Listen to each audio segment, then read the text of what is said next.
Oh, really? Excuse me.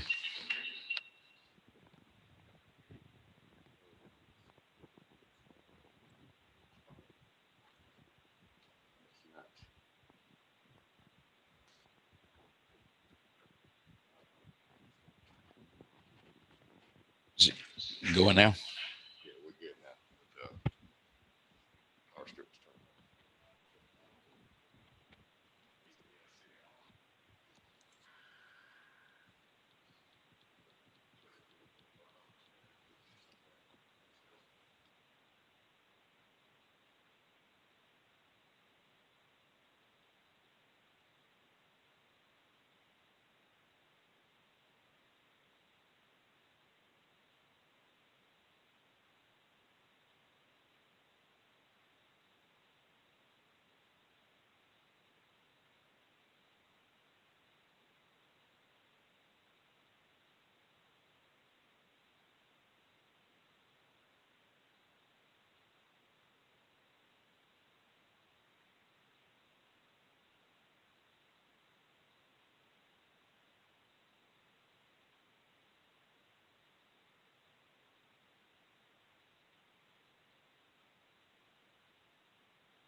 Good morning.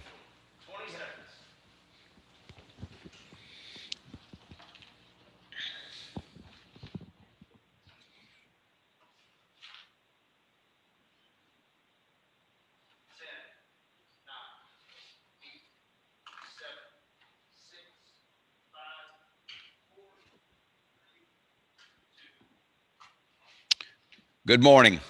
We'll call the October 20th, 2020 work session to order.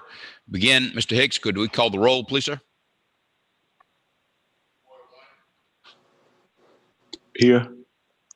Ward 2, Here. Ward 3, Here. Ward 4, Here. Ward 5, Here.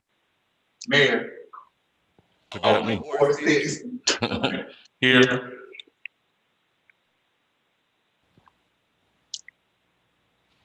Mayor. Here. The first item on the agenda, speaker appearance, Henry Mathis. You with us, Mr. Mathis? Yes, can you hear me, Mayor? Good morning. Yes, sir. Good morning. You have the floor. Thank 5 you, sir. minutes. Good morning, Mayor, Good morning. Board of Commissioners. We want to, first of all, thank each of you for your services. I have three concerns this morning that I'd like to um, uh, discuss or ask for consideration. One is I met yesterday with the county government and I asked them to work in concert with the city to get with DOT to request to install lighting at East Oglethorpe and US 19. This is a very dark interchange, and there has been a fatality at this particular location. And with GDOT resurfacing US 19, it's making that beautiful, but it's very, very dark. As you come off going south on 19, come off to go east on East Oglethorpe, and when you're going north to come off the on the northbound lane to go back west on East Oglethorpe. It's very dark. So, Mayor, uh, I would like for you guys to get together with county and DOT and see if we can't make this done, just like it is at Clark and US 19 and Blaylock and US 19. That is a well-traveled street, East Oglethorpe at 19, and it is very, very dark and very dangerous. And the second request, and this is, I guess, Commissioner Howard and Commissioner Young's area. I would like for the city to look at providing street lighting for from Oglethorpe Boulevard south on Radiant Springs Road to Oak Ridge. That is a very dark area, and it goes through the ASU campus. Two, it is a safety hazard for students crossing the road or crossing the street at night. And three, I recall recently that Westover Boulevard, I think within the last couple of years, were lit from Oak Ridge, I think, maybe up to Dawson Road. We would like to have that same lighting on Radiant Springs Road from Oglethorpe Boulevard going south on Radiant Springs to Oak Ridge Drive. And the third point for consideration, given the rash of homicides that we've had in the city, and being the former chairman of public safety and public administration and finance, I think that given the fact that public safety is the #1 issue in the city, and we need the city to be a safe city. So I think that when we go after recruiting policemen, we have to not only recruit, Mr. Mayor, but we have to recruit and retain those officers. And I know over the years there have been recruitment, but the retention has been as great. So what will help us to retain good officers?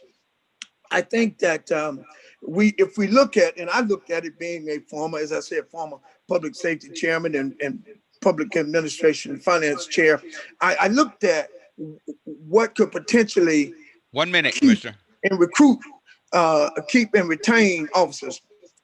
If that was a starting salary of $45,000 plus benefits, $15,000, that's $60,000. And say you do 30 officers, that's $1.8 million. And you time that times 60 months or 5 years, that's $108 million. And you get good officers, college educated officers. And then the next thing is, I would ask that you consider providing incentives for the officers to go back to school to get their degree. We had that at one point and it stopped, but that was a good recruiting tool, a good salary, 15 incentive seconds. to go back to school.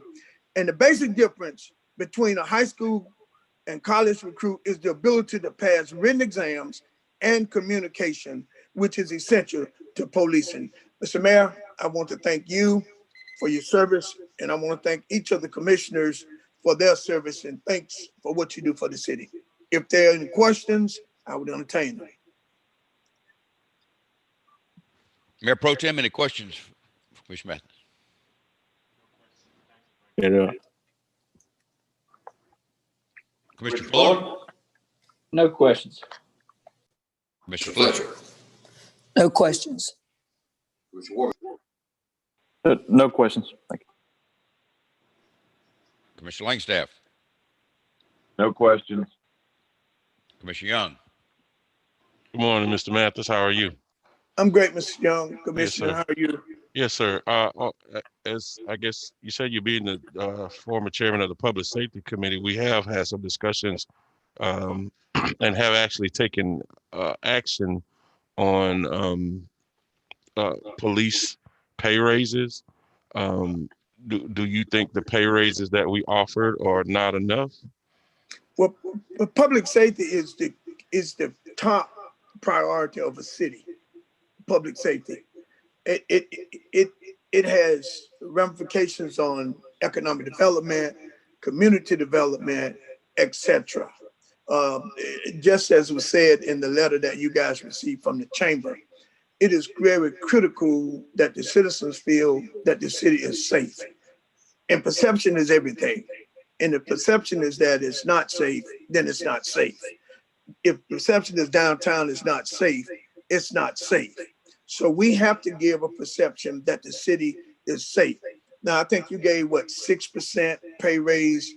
You know, I mean, you know, 6% is better than nothing. It's better than zero. But I guess what I'm saying, Commissioner, is you have to, at this point, recruit new officers because I think your numbers are down substantially. And with that being the fact, I think you got to recruit. So what do you do to get good officers? You get a good officer with a good starting salary and a benefits package. And as I said, I've just looked at and threw out the $45,000 as a starting salary, plus the $15,000 for a benefit package. That's $60,000. And if you get 30 officers at $60,000, you're at $1.8 million. And then if you carry that out for 5 years, those same officers, you're only talking about $108 million. And you got 30 officers, and that's for a 5-year period. And if they're there for 5 years, I think they'll stay there for another 5 years. So I just think that we got to do something to get boots on the ground. I know the Public Safety Committee has been discussing something to that effect, but I think that 6% is better than 0%. But I think that because the role public safety plays to the mayor, the police is the security. To the governor, the state troopers, and the National Guard. To the president, it's the military. So I think that there has to be some consideration given to some incentives. And the last point I'd like to make on that, Commissioner, is that in years past, we gave incentives for officers to go back to school to get their degree. And that was a good incentive. And I think that could be a good incentive for recruitment and for retaining good police officers. Okay. If I could bring this, Madam City Manager in on this, does 6% put us close to the baseline that Mr. Mathis mentioned at $45,000, or can you tell me where does that put us? I don't have it on hand, but I guess I would be remiss if I didn't point out that you can't equitably bring 30 new people in at a higher rate and create wage compression for everybody else that's already there, and not expect that you're going to have a morale problem. You know, what we did is to ensure there was equity across the board, and the 6% was for all sworn officers, because what you don't want is a person with 1 year's experience making more than somebody with 2 or 3 years experience. You know, part of, to you know, Mr. Mathis's point, part of our challenge is retention. We've recruited over 170 officers in 5 years, but officers are leaving for different reasons. Some of them just don't want to live in Southwest Georgia. Some of them, they've left the profession. My colleagues and I are talking all the time about what we can do to encourage people to stay in law enforcement. Many great officers are extremely discouraged and are walking away from the law enforcement profession, and especially in urban areas that have challenges and poverty and crime. And so this is not a simple solution. There is no silver bullet. I am certainly open to your guidance and your suggestions, but I think you have to understand this is a holistic challenge. But before the end of the meeting, I can bring you up the new starting salary. I'm pretty sure Derek is on and he can get that for me. Thank you, Madam City Manager.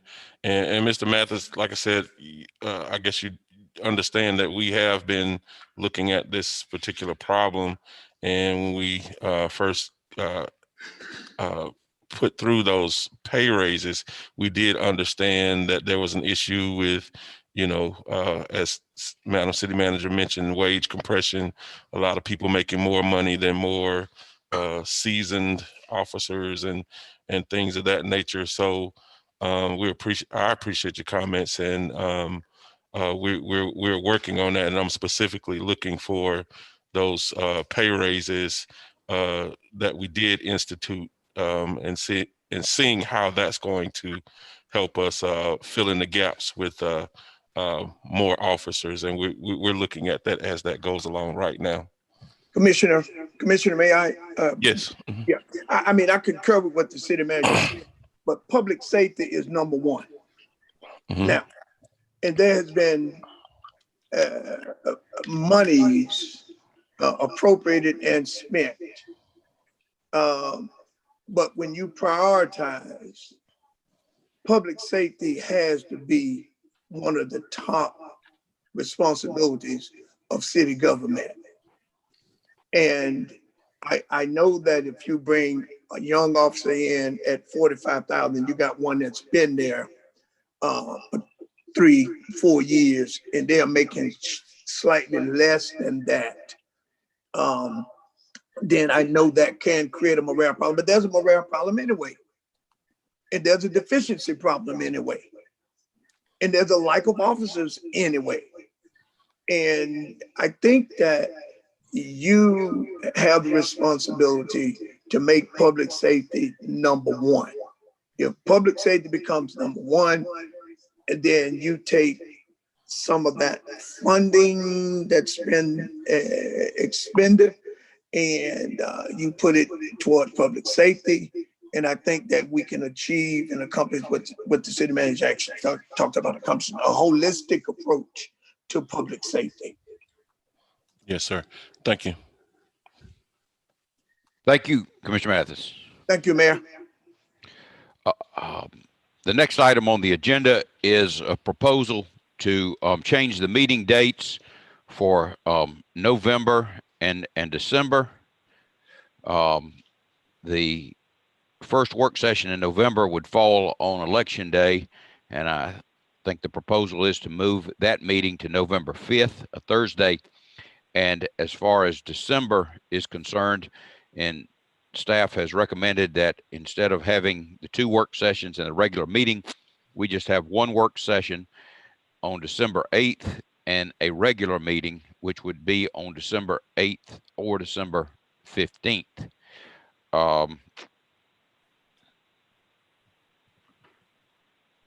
Mr. Hicks, are you speaking to this? Yes, sir.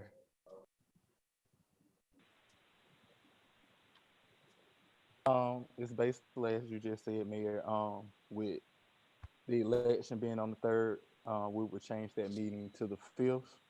And we normally only have 1 work session and 1 regular meeting during December. So you would get to decide which day you would have that work session, which would be, work session will still fall on the 1st Tuesday, but the regular meeting will either be on the 2nd or the 3rd or the 4th Tuesday. Thank you, Ms. Hicks. Anybody have any comments or questions for Mr. Hicks, Mayor Pro Tem? No comment. Commissioner Mr. Fuller? Fuller. No questions. Commissioner Mr. Fletcher? Fletcher. No comment. Commissioner Warburton? No comment. Commissioner Langstaff? No comment. Commissioner Young? No comments. My thought would be that obviously we need to move the first work session in November, but my thought as far as the December meeting would be, I would prefer to have the regular meeting on the 15th. That's 2 weeks from the work session, and in the event something occurs during that time, it wouldn't put us back to back December 8th and have the risk of a special call meeting or we not have anything scheduled and something come up. That's just my feelings. And if anybody has any comments about it, Mayor Pro Tem. No comments about it, Mayor. Okay, Commissioner Fuller. No, sir, I'd be fine with that. Okay, Commissioner Fletcher. Yeah, no comments. Okay, Commissioner Warburton. Yeah, I'd be fine with December 15th. Commissioner Langstaff. No comments. Commissioner Young. No comments. I agree with that. Okay, thank you. Well then, Mr. Hicks, if we could, when we draw up the resolution, can we just make the second meeting on the 15th, if that would be fine? Sir. Okay. Next item on the agenda, it has to do with a right-of-way agreement with GAIA Telecom INFX Inc. Mr. Davis. Yes, sir. Good morning. This Kyle Boyd of Crown Network over on Broad Avenue is the principal driver behind this, seeking a right-of-way agreement that starts at page 9 of your agenda package and is the one we've used for Tower Cloud and other companies that have fiber in your right-of-ways. And as with all of these agreements, the work, especially on page 10 of your package, in paragraphs 6 and 7, it provides exclusive control in the city to make sure the work is done properly. And if it's not done properly, the city can notify. And if it's not corrected, they would lose their right of way. And that's kind of it in a nutshell. The 94 cents a foot is set by GDOT. That's the maximum that can be charged. And if y'all approve this agreement, they'll pay for a full year this year, even though they haven't been in the right of way until say next month when they when they start, or this month if y'all approve it. And then there's CPI type increases, and they'll provide a bond the first year in a very large amount in case something goes wrong. Then after that, the bond amount will drop, but they'll still pay the $1780.36 this year, even though the year is almost over. So that's it, kind of in plain speak. If anybody has any questions, I'll be glad to respond. Thank you. Mayor Pro Tem. No questions. Commissioner Fuller. Yes, sir. Is this the same type agreement or similar boilerplate agreement that we've done with other companies as well? Yes, sir. That's exactly right. Thank you. Okay, thank you. That's all. Commissioner Fletcher. No comment. Commissioner Warburton. Yeah, nothing further. Commissioner Langstaff. Nothing further. Commissioner Young. No questions, man.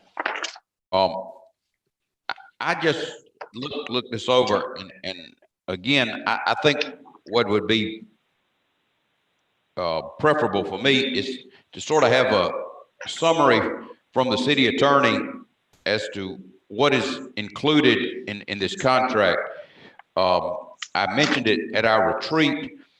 If we could have negatives or minuses or possible disadvantages, I mean, it's not, doesn't seem to be anything significant. It looks like what we have is a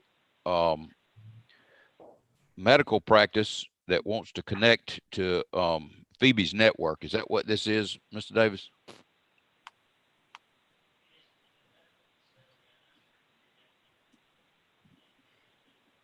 Nathan must be muted. We can't hear him. Okay.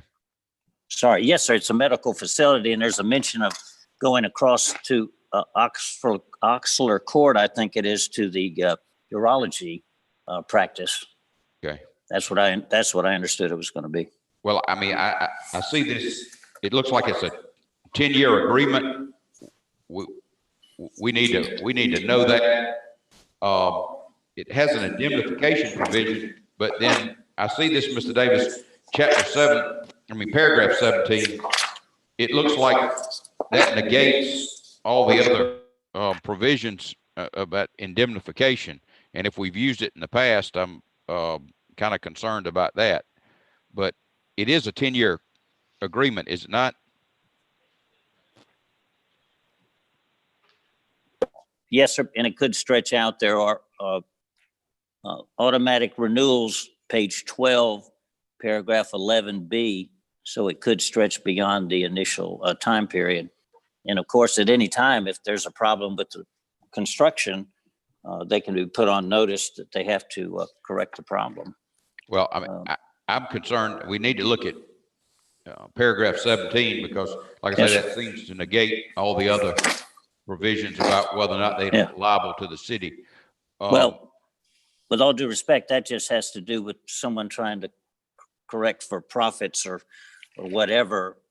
The indemnification is, of course, for third-party claims that might, someone might claim that they've suffered an injury or third party due to the way the cable was laid, and that's what's protecting us. They would have to come forward and defend and pay for that type of claim. Indemnities only extend to third parties. Yes, sir. Okay. Well, it also has a provision, does it not, that they can transfer this contract to a third party? Yes, sir. But again, y'all have control over that. If you feel the third party is not, a company that's in the business or experienced, it's not just automatic. Okay. I mean, and again, they're acknowledging on page 13 that they're accepting this as is, where is, and that we haven't made any representations to them about the right of way or the, what's out there already. It's subject to whatever has already been put in the right of way. At page 11 of your agenda package, paragraph 9 says they understand this license is subject to previously grants that have been made. There's fiber optic with tower cloud going down Westover Road in this area, that type of thing. Thank you. The figure, the 1767.20 Yes, a year, is that some statute? Yes, sir. That's a GDOT regulation. Okay. I mean, yes, that would be beneficial if we had that in kind of a summary. But and like I say, I'd just like to see, Ms. Subadan, when we have these items on the agenda, a list of any possible disadvantages. I mean, I don't know if the city has the ability to provide this same service, but that would be a disadvantage, but that was just my feelings on it. And anybody have any questions or comments after what I said? Mayor Pro Tem? No comment. Commissioner Fuller? No questions. Commissioner Fletcher? No comment. Commissioner Warmington? Nothing further. Commissioner Langstaff? Nothing further. Commissioner Young? No questions. Okay, good. We'll move on to the next item. Mr. Davis has this as well. I think this has to do with recent legislation which authorizes package stores to deliver alcoholic beverages to residences. Mr. Davis? Yes, sir. That's an excellent summary. The recent session in the legislature did pass such a state law. However, they did offer local governments the ability to prohibit that delivery. And so this ordinance would prohibit that type of delivery inside the municipal boundaries. Thank you. Okay. Questions or comments? Mayor Pro Tem. Nathan. Yes, sir. If this passed the end of this month, does that mean that they can deliver distilled beverage 7 days a week? If it doesn't pass? If it passed, can they deliver? No, if you pass this ordinance, they would be prohibited from doing that. That's it. Thank you for asking. Commissioner Fuller. Yes, sir. Nathan, is this would this just be package stores would this just be package stores as in liquor stores, or would like grocery stores like Publix and places like that be able to deliver? No, sir. The reason they're even using the phrase retail to make sure everyone would be prohibited? That's a great question. Thank you. Yeah. But I know this would be prohibiting that, but I'm saying if we did not, let's say we do not vote to keep this from happening, would a Publix be allowed or grocery Oh, yes, store? sir. I'm sorry. I didn't understand. That's correct. Thank you. And so they don't even have to, so you don't have to be a package store. So that be convenience stores also to deliver Yes, sir. beer or wine? Okay. That's correct. Okay. I guess. Thank you so much. Sure. And I know the mayor mentions talking about pros and cons. I guess one pro, if there was one about this, would be maybe we had less drinking and driving on the streets, perhaps. But anyway, something to think about. Thank you. Thank you so much. Ms. Fletcher. Thank you, sir. Nathan, so this includes restaurants, correct? That's correct. And I would like to say that, that's the business I'm in, but I do not serve alcohol, but I know a lot of people that do, and they're still only captured 50 to 60% of their business back. They're not at full capacity, and to get that bottom line up, they've got strict guidelines to follow, and they're searching for ways to keep their doors open and to be competitive with the businesses that can do this. So I think looking at business-wise, we need to do our part for these businesses to be able to pick up their bottom line. Thank you, Mayor. Commissioner Warburton. Mr. Davis, so this legislation is currently active? Yes, sir. So right now, grocery stores, restaurants, they could be doing this right now. That's correct. Yes, sir. So why did we, during the pandemic, have to approve alcohol to go or alcohol delivery? Was this in effect during the pandemic, or was it just approved in the last? Okay. Thank you.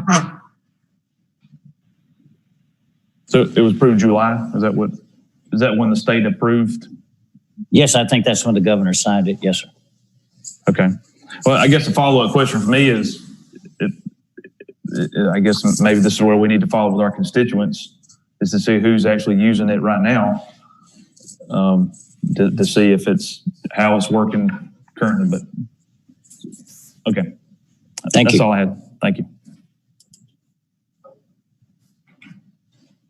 Commissioner Langstaff. I'm opposed to this amendment to the alcoholic beverage code. I think we're interfering with the free market, and if the governor sees fit to allow it statewide, I think we ought to let those who want to participate in it, whether it's grocery stores or what, I think we ought to let them do it. That's all I got. Commissioner Young. As always, let me take this down. As always, I'm going to defer to the safe and health of the community. I know we're in a pandemic. I know businesses are suffering, but we have to really be cognizant of the fact when we do things like this is something that's never been done before. So we don't know what ramifications it's going to have on our community. We don't know what havoc it may wreak on our community. I know Commissioner Fuller mentioned it may take, some drunk drivers off the street. That's very valid, but we need to do this in a mindset that we are studying or trying to research what the problems may be, and not do it and then just have to deal with the consequences after we vote. I would suggest that we somehow maybe, take a look at where this has been done in other locales and see what it has created for those communities, and then take our vote based on some research and not just because we want to serve some particular interest, and not know what it's going to actually do for our community. That's it, Mr. Mayor. Thank you, Commissioner Young. I certainly don't have any opposition to the legislature has authorized the delivery of alcoholic beverages. I don't have any opposition to it, but I certainly think that would be appropriate for staff to do some research. Mr. Davis or Ms. Subadan or both, could we access, I guess there's been some research on this. I was actually looking at an article the other day about reducing violent crime, and there's a lot of studies out there on, could we get that information for Commissioner Young? Sure, I'll partner. And the rest of the commission. Sure, we'll partner with Nathan. He can probably do the legal part. We'll do the practical part. I know they've been doing this in Florida for some time. I think part of the reason you're not seeing it proliferated here, Commissioner Warbington, is people don't really know that it passed. The governor delayed signing the executive order for some time. And so it's, we recently, I think we got guidance from GMA after our retreat. So this is all pretty new. I'm also on a meeting with my colleagues from GCCMA today or tomorrow, and I can also ask how it's going in other cities as well. But we'll bring you some information back to help you to make an informed decision. Is that sufficient, Commissioner Young? And speaking to the Mayor Pro Tem, I mean, and correct me if I'm wrong, Mr. Davis, but basically this requires a municipality or local government to take some positive action to exclude that local government from the broader state law. Is that correct? Yeah. So I mean, it's not a situation where the legislature has authorized local governments to allow home delivery. It's the law of the state unless there's an exception. So the local government would have to take a affirmative step. Yes, they were offering it says at the very beginning of the legislation, except where, in plain speak, except where a local government would desire it not to take place. That's correct. Thank you. Any other comments on that, Mayor Pro Tem? Commissioner Fuller? No, sir. Commissioner Fletcher? No comment. Commissioner Warbington? Yeah, I'm just sitting here Googling a couple of things that's important there's a good Q&A on the state's website. I'm actually sitting here looking at. It has to be packaged alcohol, so it can't be a mixed drink. It has to be in its original container. So in terms of restaurants, it can't be something you make at the bar and put in a vehicle and drive. It has to be an original. So that's something that we need. Also, it was signed August 4th. So it's been in effect since August the 4th. And then it talks about, of course, the person has to show identification when it's delivered. So that is a risk, as Commissioner Fuller was talking about. I guess one risk is somebody could accept it at the front door. You don't know who else is in the home. That's something to think about. But there is identification required. And then as far as the drivers, it talks about drivers have to be 21 years old. They have to have a driver's license. And I assume they have to have the same card that you would have if you were selling alcohol on premises. The driver has to be certified through that manner. So there's some things that has to be done from that standpoint. But anyway, there's good discussion, and there's some more good stuff on the that we might need to talk about later. So Sure. That's it. Thanks. Commissioner Langstaff? Nothing further. Commissioner Young? Yeah, I think Commissioner Warrington was bringing up some of the things that I was concerned about how exactly this thing would be implemented, and how is this going to work? Are they going to kind of decide each business, how they're going to do this? So that was all great information. So if we could have that, and of course maybe a case study, that would be good for me. Thank you, Commissioner Young. The next item on the agenda is an update from Phoebe Putney Health System. I see Mr. Steiner. Good morning, Mr. Steiner. Good morning, Mayor.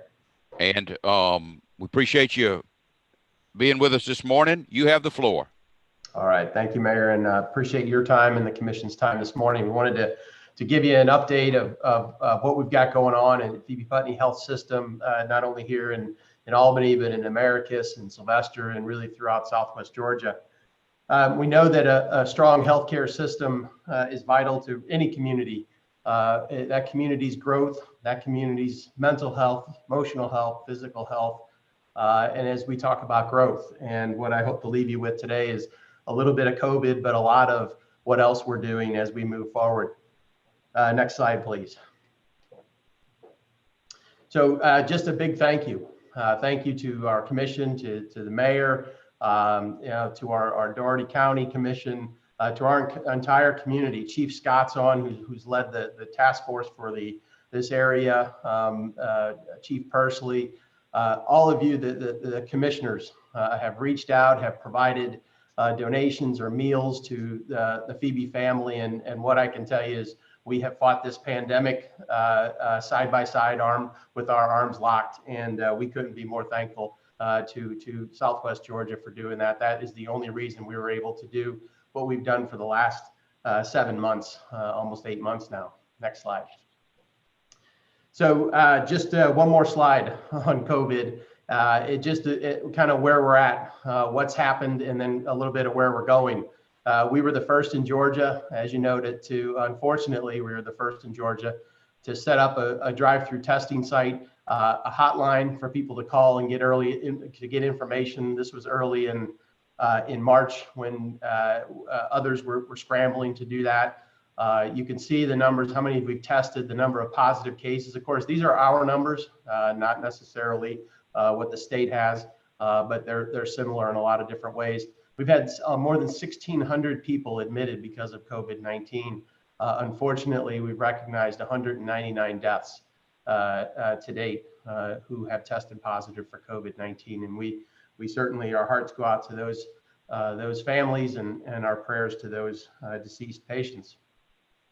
The PPE was quite the story in the beginning, and that's a sheer quantity. I don't know how many years worth of PPE that is for us. It's probably takes us 4 or 5 years to normally go through that much personal protective equipment. But our teams have done a great job securing that and continue to do that. On hand today, we've got plenty of PPE. We believe to be plenty of PPE. And so the team has worked nonstop to secure that, to ensure that the more than 5,000 Phoebe family members are safe. Because if we don't have safe employees, then there's going to be no one to care for our patients, and we've known that from the beginning. One more to caution is on Friday, we had 26 patients in our hospital here in Albany. I would tell you this morning, we have 36. So that's just 3 days. We've had 10 new admissions for COVID-19. And so it just still speaks to the opportunity to catch this virus, to pick it up, is still very present in our community. And if you have comorbidities, hypertension, diabetes, obesity, and many others, your chances of, if you catch COVID, and it attacks those that have those comorbidities, and we don't want to see that. So we encourage people to continue to wear masks and wash hands and to just be safe.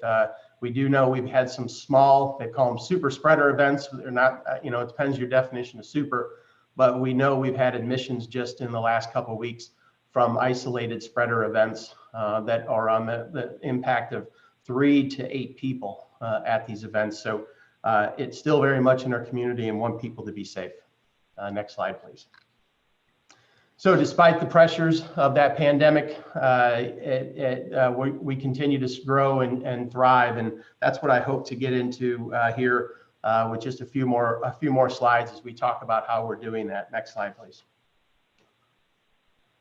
So again, a few more numbers. We like numbers. What we can't manage, what we can't measure. So we're always measuring. This is the population that we serve here in Southwest Georgia. We've got 4 acute care campuses, 2 here in Albany and 1 in Sumter and Worth counties.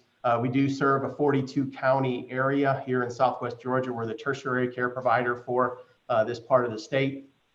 You can see we've got over 5,500 jobs here in Southwest Georgia, by far the largest employer, probably south of Macon, and proud of that. Our employed doctors and advanced practice providers, again, bringing doctors to the community. We're going to talk about that here in just a little bit, but the cancer care that you can get here from Dr. Johnny, Dr. Munaretti, Dr. Kimsey and many others, rivals what you'd find in Atlanta or any other major city. We've got a great volunteer corps, almost $358 million in payroll and benefits to the local economy. The community benefit we're going to talk about in a minute, and our economic impact, $1.3 billion in economic impact. So again, back to that, a healthy Phoebe, a healthy health system has a lot of other impacts, and economic impact is one of those. Next slide, please. Just a reminder, we provided this presentation to the Dougherty County Commission yesterday, and the taxes that we do pay, roughly $800,000 to $900,000 a year. These are property taxes. Of course, if they're in Albany, then a portion of that goes to the city of Albany. We did see, looking up the public records, we are the third largest property tax payer in Dougherty County, behind Georgia Power and the Sable Trail transmission line. So again, a key piece, a key partner that we are for the community. Next slide. So I mentioned before the charity care. All hospitals provide charity care. This is partly the return for being tax exempt from a sales tax and other taxes. This is the provide back. In fiscal year 2019, that would be August of 19 through July of 18, we provided $28 million in charity care. Now, these are true costs of care. This isn't a charge, and these are actual costs. This is if we'd have $28 million in our pocket to do things with if we didn't have this. But charity care is part of who we are and what we do. It's the give back to our community and those that don't have the ability to pay for care. You can see it's broken down by county, or Dougherty, Sumter, Lee, Worth, Terrell, and then others. We have patients that come from other states, Florida and Alabama, certainly from many different counties. Back to when we were doing the COVID testing, we tested patients from 5 states, including, of course, Georgia, Florida, Alabama, Mississippi, South Carolina, and Tennessee. So sometimes we're a little more regional than we think, but charity care is provided to all. Next slide, please. So right care at the right place at the right time. Through COVID, one thing we've I don't know if we learned, but it was reinforced, is we need resilient communities.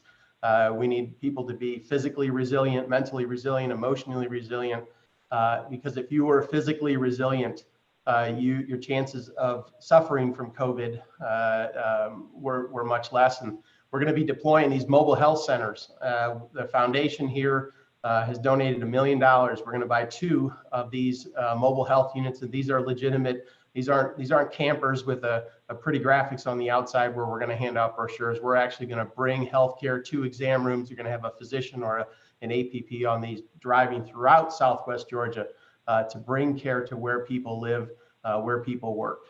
Again, part of our ambulatory plan. Next slide, please. And again, right care, right place, right time, and at the right cost. We all have that need. It's a Friday night, and that sore throat has gotten worse, and you call your doctor, and maybe they can't get you in, or maybe their office is closed. And we know people, sometimes you just need an antibiotic and you need to be checked out. And we don't want people to come to the emergency room for that. So we've opened in 2016 the community care clinic just across from our emergency room here in Albany. And since then, almost 66,000 patients have utilized that center. And if you take the cost of there, which is $100, less than $200 versus the cost of care in an emergency room, which is significantly higher because our costs are significantly higher. That's $66 million in savings to the community. Again, our goal is to provide that right care at the right place, the right time, and at the right cost. Part of the triple aim. Next slide, please. Our community wellness center. We were just over there yesterday, taking another look at the facility in East Albany. This is a former grocery store. It's got a lot of space in it right now. It's a convenient care. It's urgent care. It's a corporate health. We have some community rooms. We really see the opportunity to modify this, to renovate it, and create a setting that is more than just come in and see a provider. Dr. Derek Hurd, the head of our primary care services here for our Phoebe physician group, has got an intensive outpatient program where we focus on the 100 patients that have the most number of emergency room visits and really work on their health and maintaining their health so we can reduce the number of emergency room visits. There is great value to the community and certainly to those patients to do that. We see doing that here. We certainly see still running a convenient care clinic, but having a primary care home for people to go to. And also this to be an extension of our education component that we're continuing to expand. We see a kitchen that you'd be able to utilize or to teach people in how to eat well, how to cook things, other aspects of our community outreach. And I think we've worked with many of the pastors in the area to survey patients, ask them what's needed. Commissioner Young has been involved, I believe, as well, and we'll continue to do that, not only for East Albany, but as we think about South Albany, as we think about Lee County and other areas. Again, part of our ambulatory plan to get outside of the campus just here on Jefferson and get into our communities. Next slide, please. The lighthouse is being built. This is a place of comfort and respite for cancer patients who are here, maybe getting some chemotherapy treatments, and those treatments are all different, but sometimes there's multiple treatments throughout the day or over a 2-day period. This is a place where those patients can get out of the hospital and get into more of a home-like setting. It's going to be a comfortable setting. There are going to be 8 different bedrooms people could stay in overnight if they needed to, if it was unexpected. But we're looking forward to cutting the ribbon here in the next 60 to 90 days. And letting you all see what it's about. It's just meant to be, a different spot for patients that are suffering and, don't need to be sitting in a hospital in a waiting room. They can go be comfortable and shut their eyes or look at the community garden or other aspects. So we're excited about that. Next slide, please. Community investments, about a lot of these different services. We've got community gardens going. We're partnered with Flint River Fresh here and Farmer Fredo. We're also partnering with him to go to Americus. Sam X in Sylvester. We've got the school nurse program here in Dougherty and Sumter counties where we provide nurses to those schools.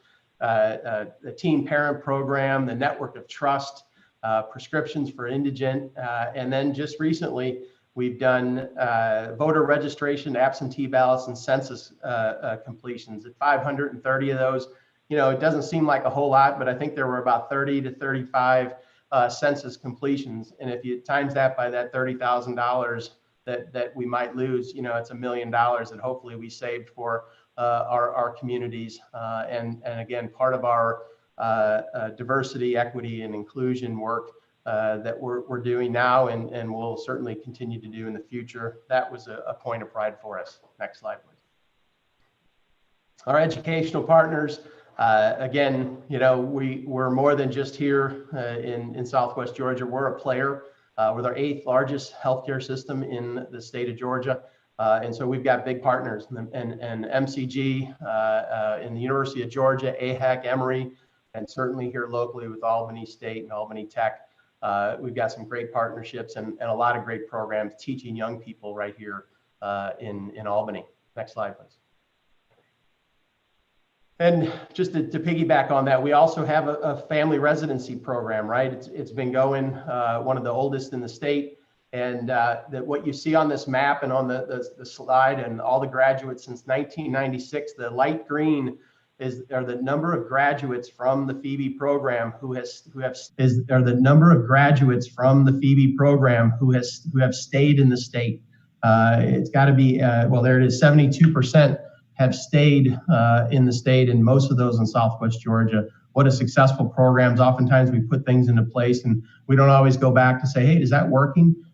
Here's a great example of there was a physician recruitment primary care issue.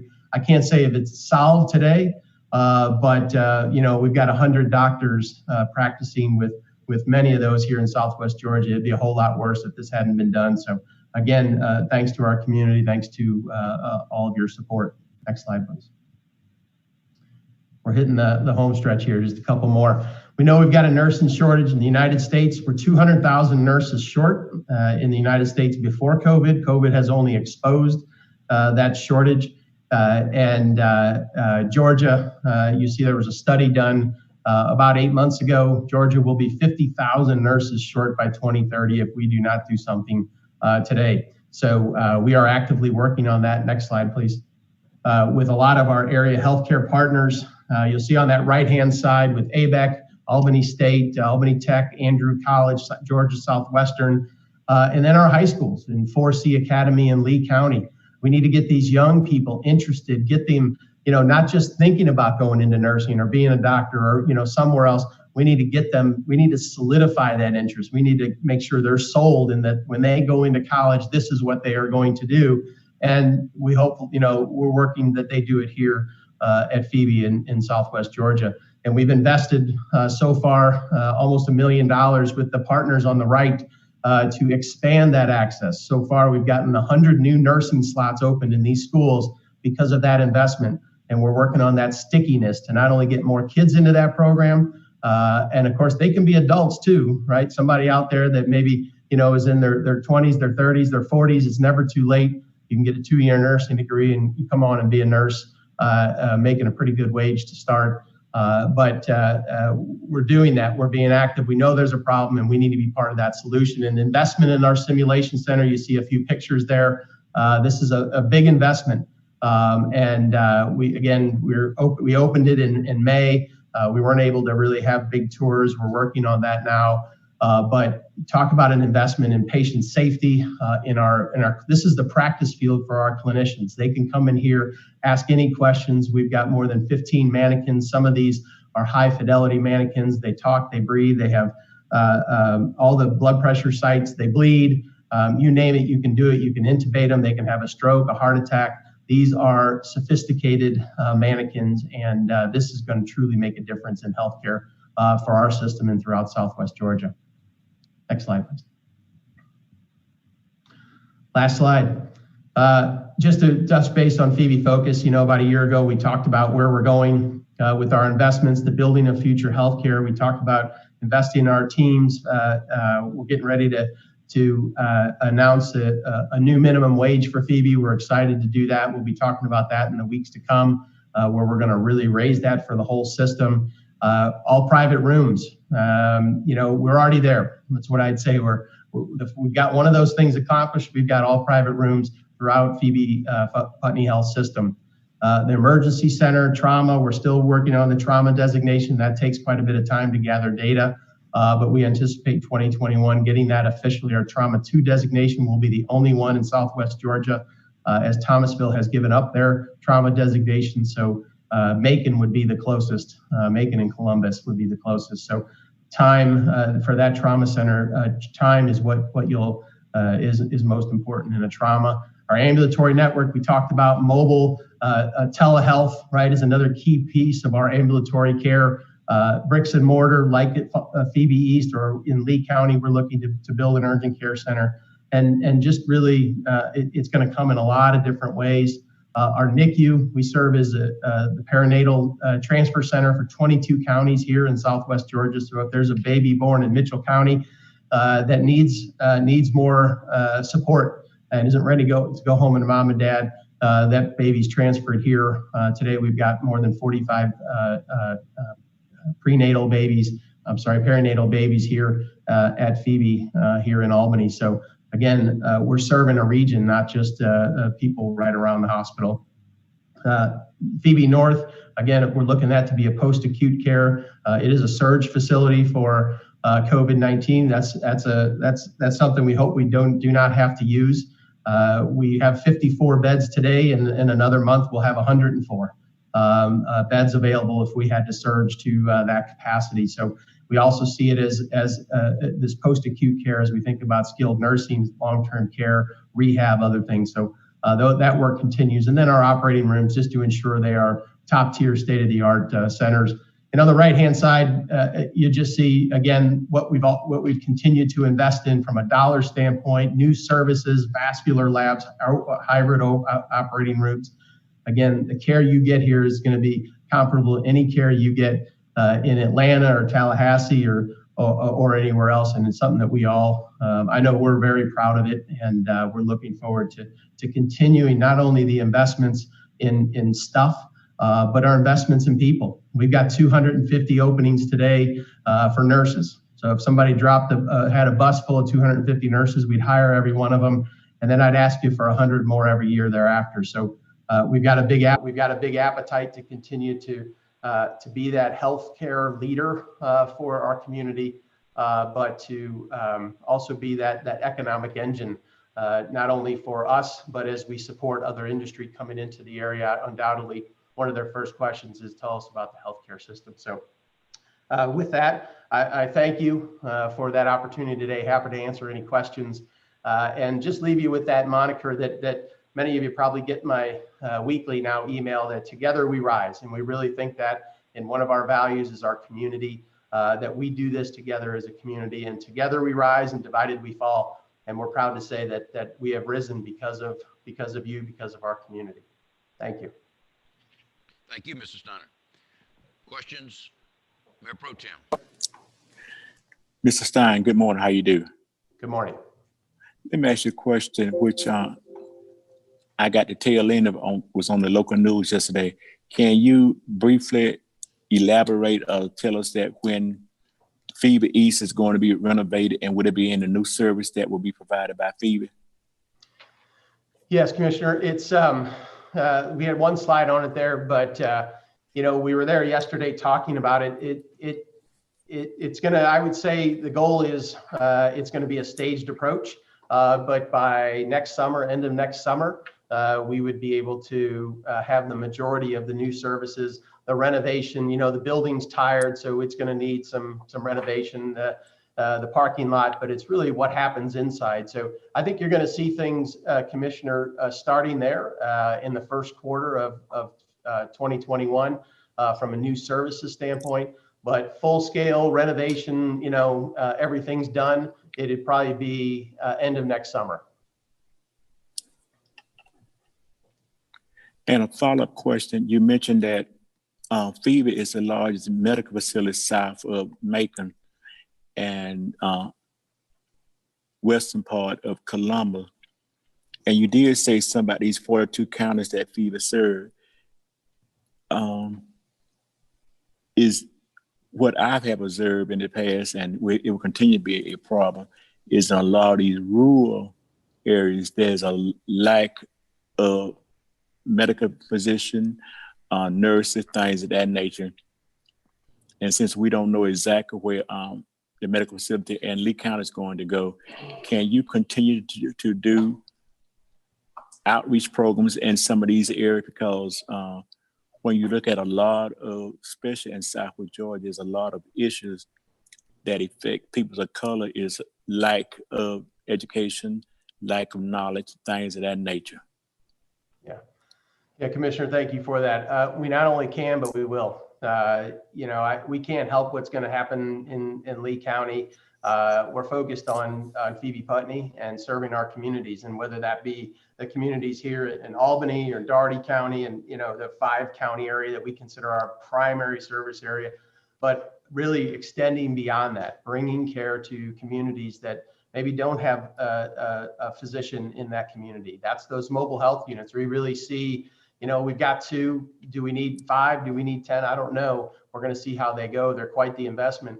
But maybe that mobile health unit is going to be in Terrell County in the Walmart parking lot every Monday from 8 to 1. And people know that they can come see a doctor, see a nurse practitioner, and they can get care. Maybe that's prenatal care, maybe that's primary care. I'd be lying if I said we had it all figured out.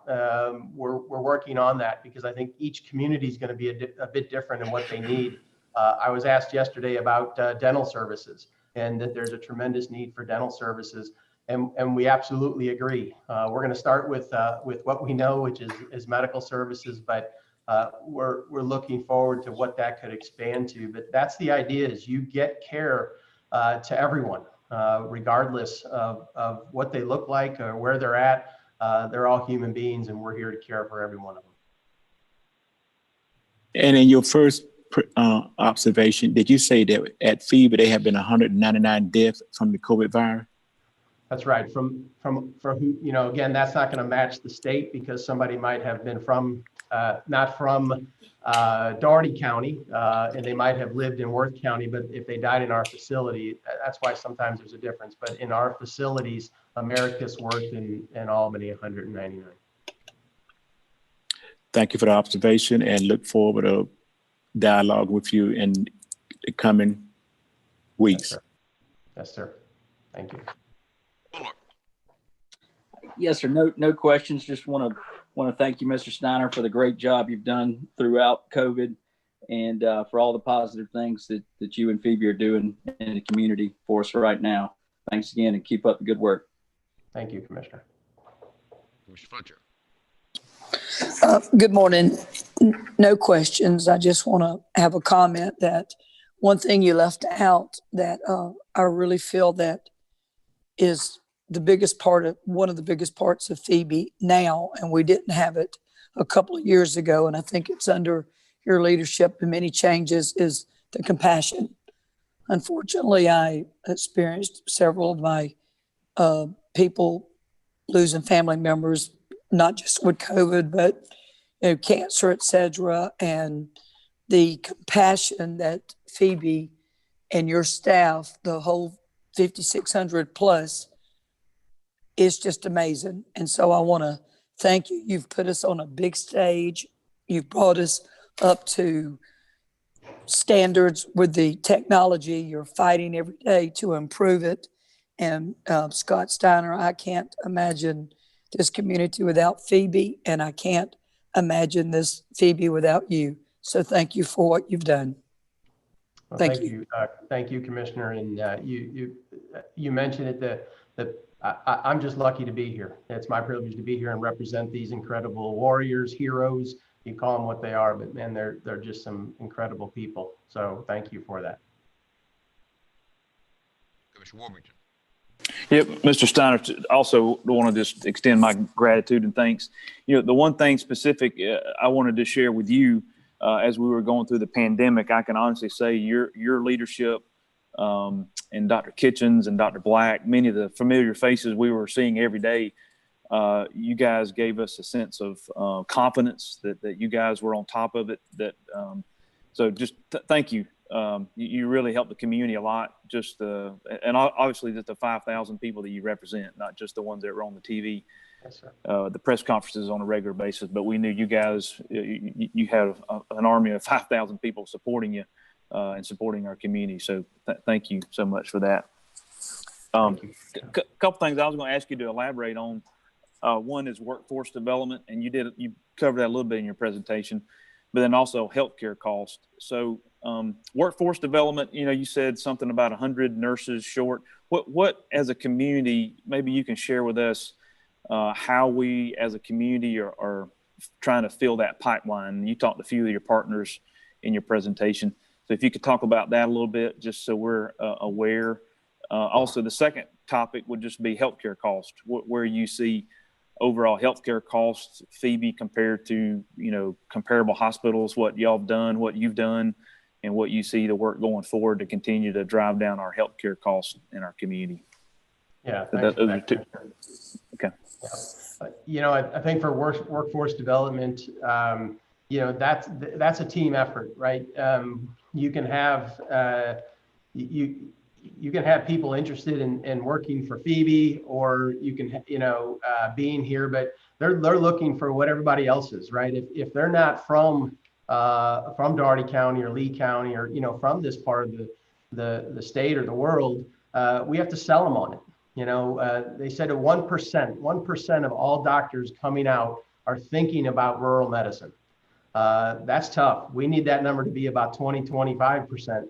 And so how do you fill those blanks is you got to sell them on it. You got to sell them on whatever else it is, that they can build wealth here, that they can, they're close to the Atlantic or close to the Pacific, that it's there's no traffic, that, they can own land if they like outdoors. So you have to sell them. You have to sell them on the community. And undoubtedly people say, I want to know about the schools. I want to know about the crime rate. I want to know about, all those other things. So we really recruit to fill those 250 openings today that we have, that we're paying travelers, right? We're paying people, an agency to bring people in because we're so desperate for the care, 2 or 3 times what we would pay a nurse. And they're taking that money to other states. So that's to me, the recruitment to fill those 250 jobs is again, we're in this together. We've got to do it together. And so we got the simulation center. We're interested in education. We try to provide good benefits. We do some of the softer things like picnics and Hero Day and the turkey toss. And, so there's not just one thing, but it's that constant development. We ask nurses to go back. If they're a 2-year nurse, we pay for them to go get a 4-year degree. And so, it's a little bit of anything and everything, but make no doubt about it.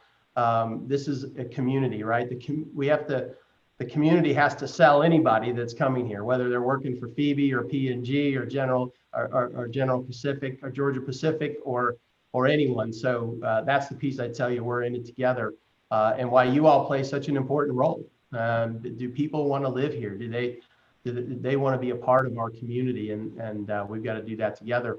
I think healthcare cost, Commissioner, is something we're always working towards. We've got a team last year that we had a goal to save $50 million, to drive $50 million of cost out of Phoebe Putney in the last 5 years. We're in our 5th year of that. Last year, we drove $19 million of costs out of our healthcare system. We were able to purchase things better. We're able to negotiate contracts for purchases better, duplication of services, reduction of management, which is always an opportunity. When we have somebody that leaves our organization, can we do it? Can somebody take that on without replacing that position? And we talked about the community care clinic. There's no better example of driving the cost of care down is to have the right people at the right time. If we only had the truly emergent patients in the emergency room, we could cut our costs dramatically. Thus, our investment in ambulatory care centers that are a fraction, 1/10 of the cost of an emergency room. So there's a lot of discussion around that. And ultimately, if you look at triple aim, which is a concept that was developed years ago, and it's the right care at the right place at the right time. It's safe care. And so I would tell you, we've got people working on that each and every day. And we've got a goal this year. Our goal is to drive $10 million more out. I asked the team, why can't it be 19? We did 19 last year. Why can't we do that again? And those are the questions we ask each and every day. Okay. Thank you so much, Scott. Thank you. Commissioner Langstaff. Nothing further. Commissioner Young. Yes, sir. Thank you so much for your service and your team service, Mr. Steiner. I just, want to just, unequivocally say to all the medical professionals who were our, true warriors during the pandemic. Thank you. We know about the stress and the long nights and just, the worries that many of your people had with putting themselves in harm's way and possibly putting their families in harm's way. We don't make light of that at all. And we really appreciate you guys. And I just like to thank you personally for, your leadership, as well as the gentleman who led in our press conferences. You all were truly, our guides through this. And when we had to lean on your knowledge and lean on your expertise, I really appreciate you all affording that to us. And we just hope that more people appreciate, experts, appreciate trained people, appreciate knowledgeable folks when we have to deal with things like that, because that's truly where we're, where we'll make a difference, when we have the information and we utilize that information to help our public and help our community. So thank you so much. Thank you, Commissioner. Thank you for a presentation, Mr. Steiner. I would join in my colleagues in applauding you and the other members of the medical community, which were the face of the battle against the pandemic when it struck us inexplicably in March, and since that time, the confidence and the competence which was presented from the lectern. I think it helped the community immeasurably in dealing with something that no one had any reason to expect. But of course, the accomplishments and the sacrifices were even greater of those members of the medical community who are in the critical care units in the hospital rooms, working day in, day out, 24 hours a day with those patients who had COVID. And that's just one question and one observation. The question, why would Archbold have sacrificed the trauma designation? It costs money. You know, you don't get it. You don't get paid to have trauma services, right? And so nobody says, hey, we'll give you the $5 million it costs to start it up and the $2 million a year. We have to have Dr. Leon Dent, you know, who's doing a great job as our trauma director. We have to have somebody collecting the data. We have to have orthopedic surgeons on call. So it's truly mostly expense, Mayor. And for some organizations, they don't see that value. And I can tell some organizations they don't see that value. And I can tell you from my perspective, it's just like a heart attack. It's just like a stroke. Time is of the essence. And if you've got to go to Macon because, you know, you've unfortunately been in a major car accident and maybe one of your limbs is severed where you've got an artery bleeding. Most people die of trauma. They die of blood loss. It's not the trauma itself. They die of bleeding to death. And so that's why it's that golden hour. It's if we did it just because it made money or because it does fiscally, it doesn't make sense. But from a human being standpoint and who we see ourselves as here in Southwest Georgia, it makes all the sense in the world. But for Thomasville, it just didn't financially make sense for them. Thank you. The observation was that I think with the nursing shortage, it's similar to what we have in law enforcement. There's a very concerning retention rate. Isn't that correct, Mr. Stunner? Yeah, you know, we lose 17%, 18% of our nurses every year for same reasons, right? A spouse moves or they want better hours. Nationally, that number's close to 20%. So we're about average for nursing turnover. It is an issue, but you know, a nurse can go anywhere they want, any day of the week, right? They can say, I'm tired of doing this today. I'm going to go get a job down the street, and they will be employed tomorrow. And it's just a pure supply and demand.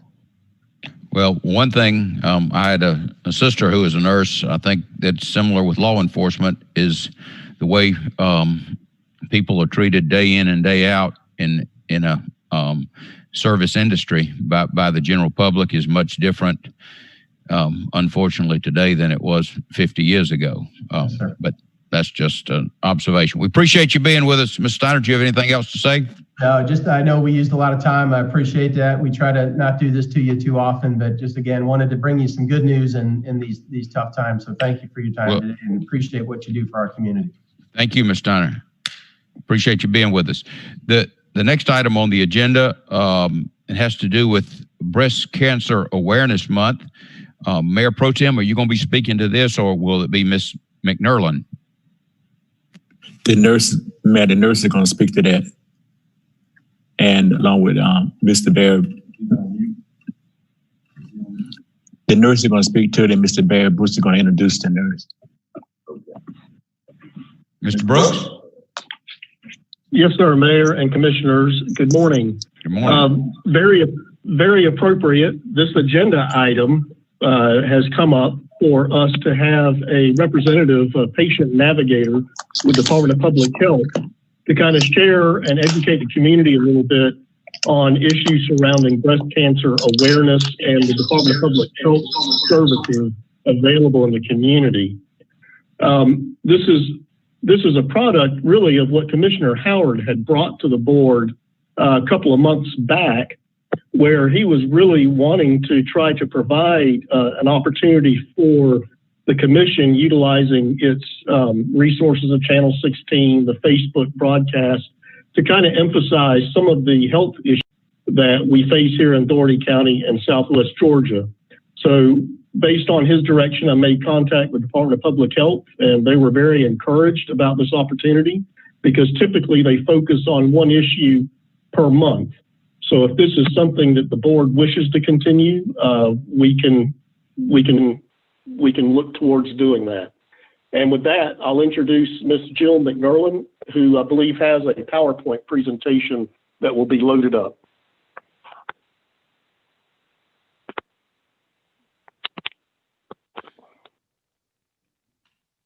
Good morning, Ms. McMurlin. Here I am. I apologize. Good morning. Thank you so much for having me. As Barry said, I work at the Dougherty County Health Department. I work with the breast and cervical cancer program for all of Southwest Georgia. So I cover 14 counties here, but I am stationed here in Albany. And we are able to help women with getting those mammograms. So it's definitely an important thing, especially to discuss this month with Breast Cancer Awareness Month. So I just wanted to go over just a little bit about breast cancer, just some symptoms, and just go over some basic things. I know that we have been so busy this year with COVID. So I'm happy that we're starting to get back into services for the community. In addition to, we're still doing the COVID testing, of course, throughout the community, but it's been good, because breast cancer does not stop, just due to the pandemic. So, it's good that we're getting things going again. Okay, next slide. So what is breast cancer? Cancer is a disease caused by uncontrolled division of abnormal cells in a part of the body. Breast cancer is a malignant cancerous tumor that develops from abnormal cells in the breast. While most breast lumps are benign, not cancerous, early detection is very important because cancer can spread if not treated at an early stage. Next slide. Signs and symptoms of breast cancer. It's important as a woman to know it's normal for your body, know it's normal for your breasts, changes in the look or feel of your breast, your nipple discharge could all be possible signs of breast cancer. It's really important to know that, a lot of times the beginning stages that there are no symptoms. That's why it's just so important to get those mammograms so you can know in advance what's going on with your body. But if you do notice these changes, talk to your doctor if you notice anything unusual. Next slide. So breast cancer in the United States is the most common cancer in women and the second leading cause of cancer death in women besides lung cancer. Breast cancer deaths have decreased in the last decade due to improvements in both early detection and treatment, but lifetime risk for women is actually 1 in 8. So, it's more common than you think. Next slide.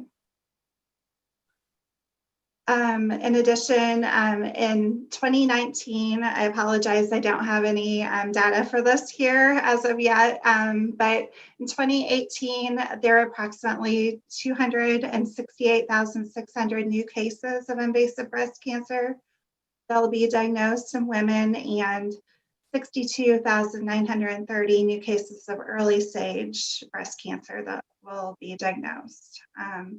41,760 women will die of breast cancer. Next slide.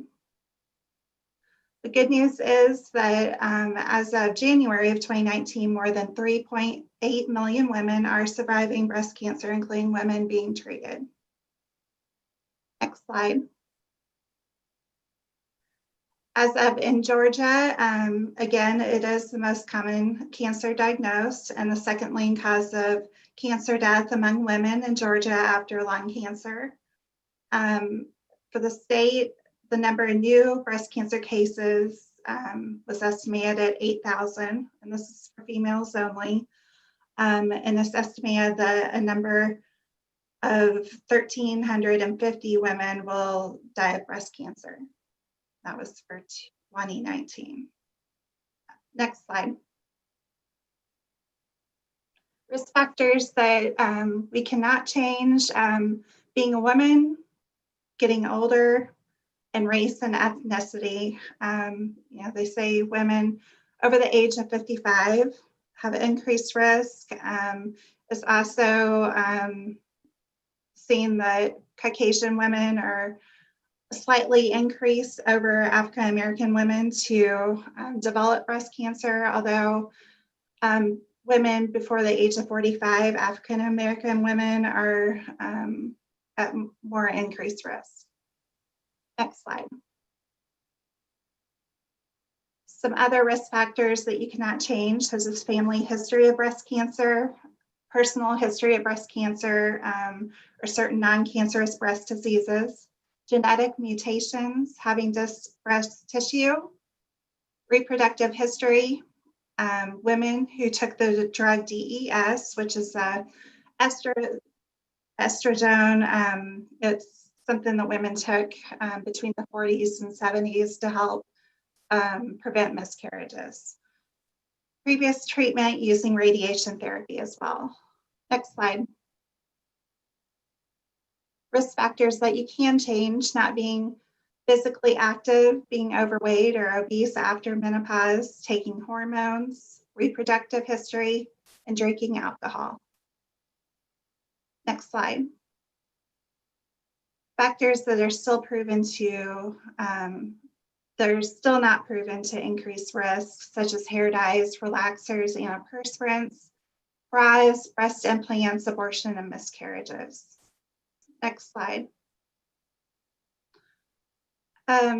It's been proven that mammograms are the best screening tool for detecting breast cancer. And as I said before, a lot of times you don't have symptoms, and if you do find symptoms such as a lump, chances are that it's at the later stages of breast cancer. So, those mammograms will detect those before they're felt.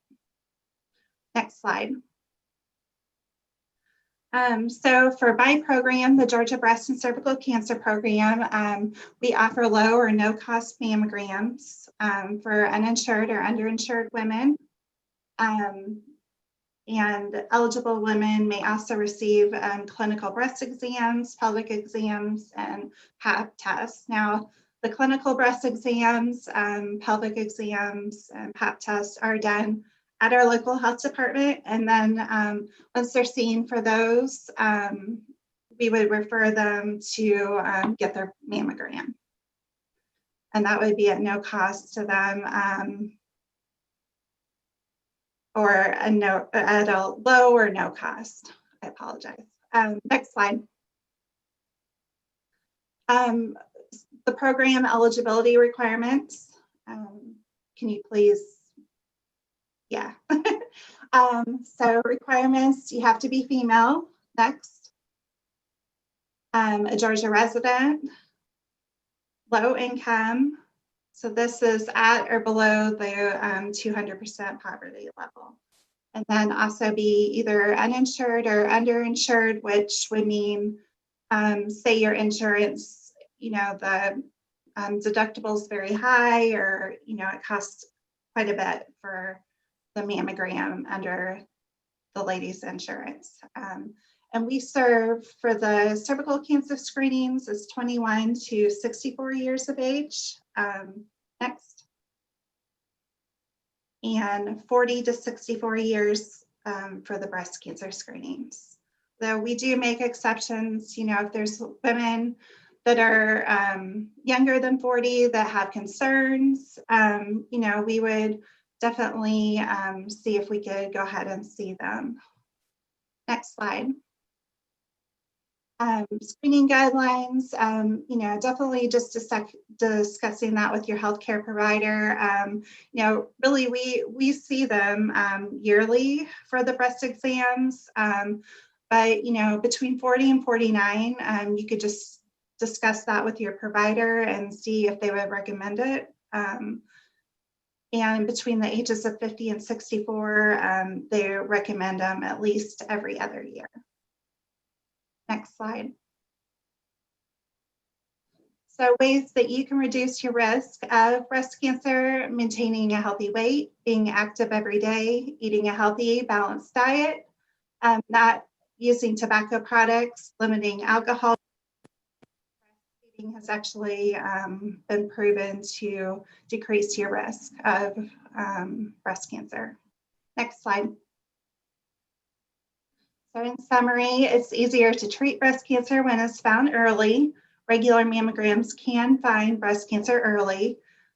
Breast cancer risk may be reduced by being physically active and maintaining a healthy weight, reducing alcohol use. And the key is early detection, talking with your doctor between or beginning at the age of 40.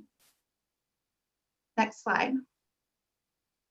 And we do, encourage support. Can you click that one more time for me? I apologize. So no one is alone in this cancer journey. The American Cancer Society, they do offer support, and the contact information is right there. If you can click that one more time for me.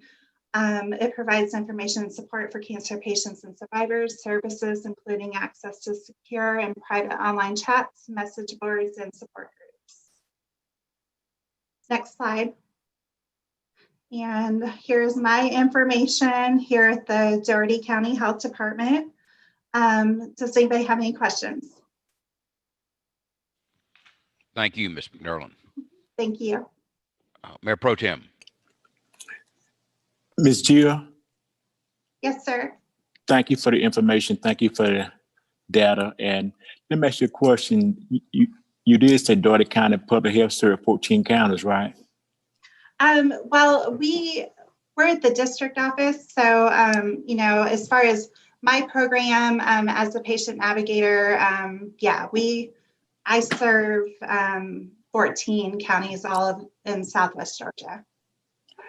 Those counties that you serve, do you keep a tracking of what diagnosed that you would find in those counties? Like what county has a high percentage of breast cancer among female?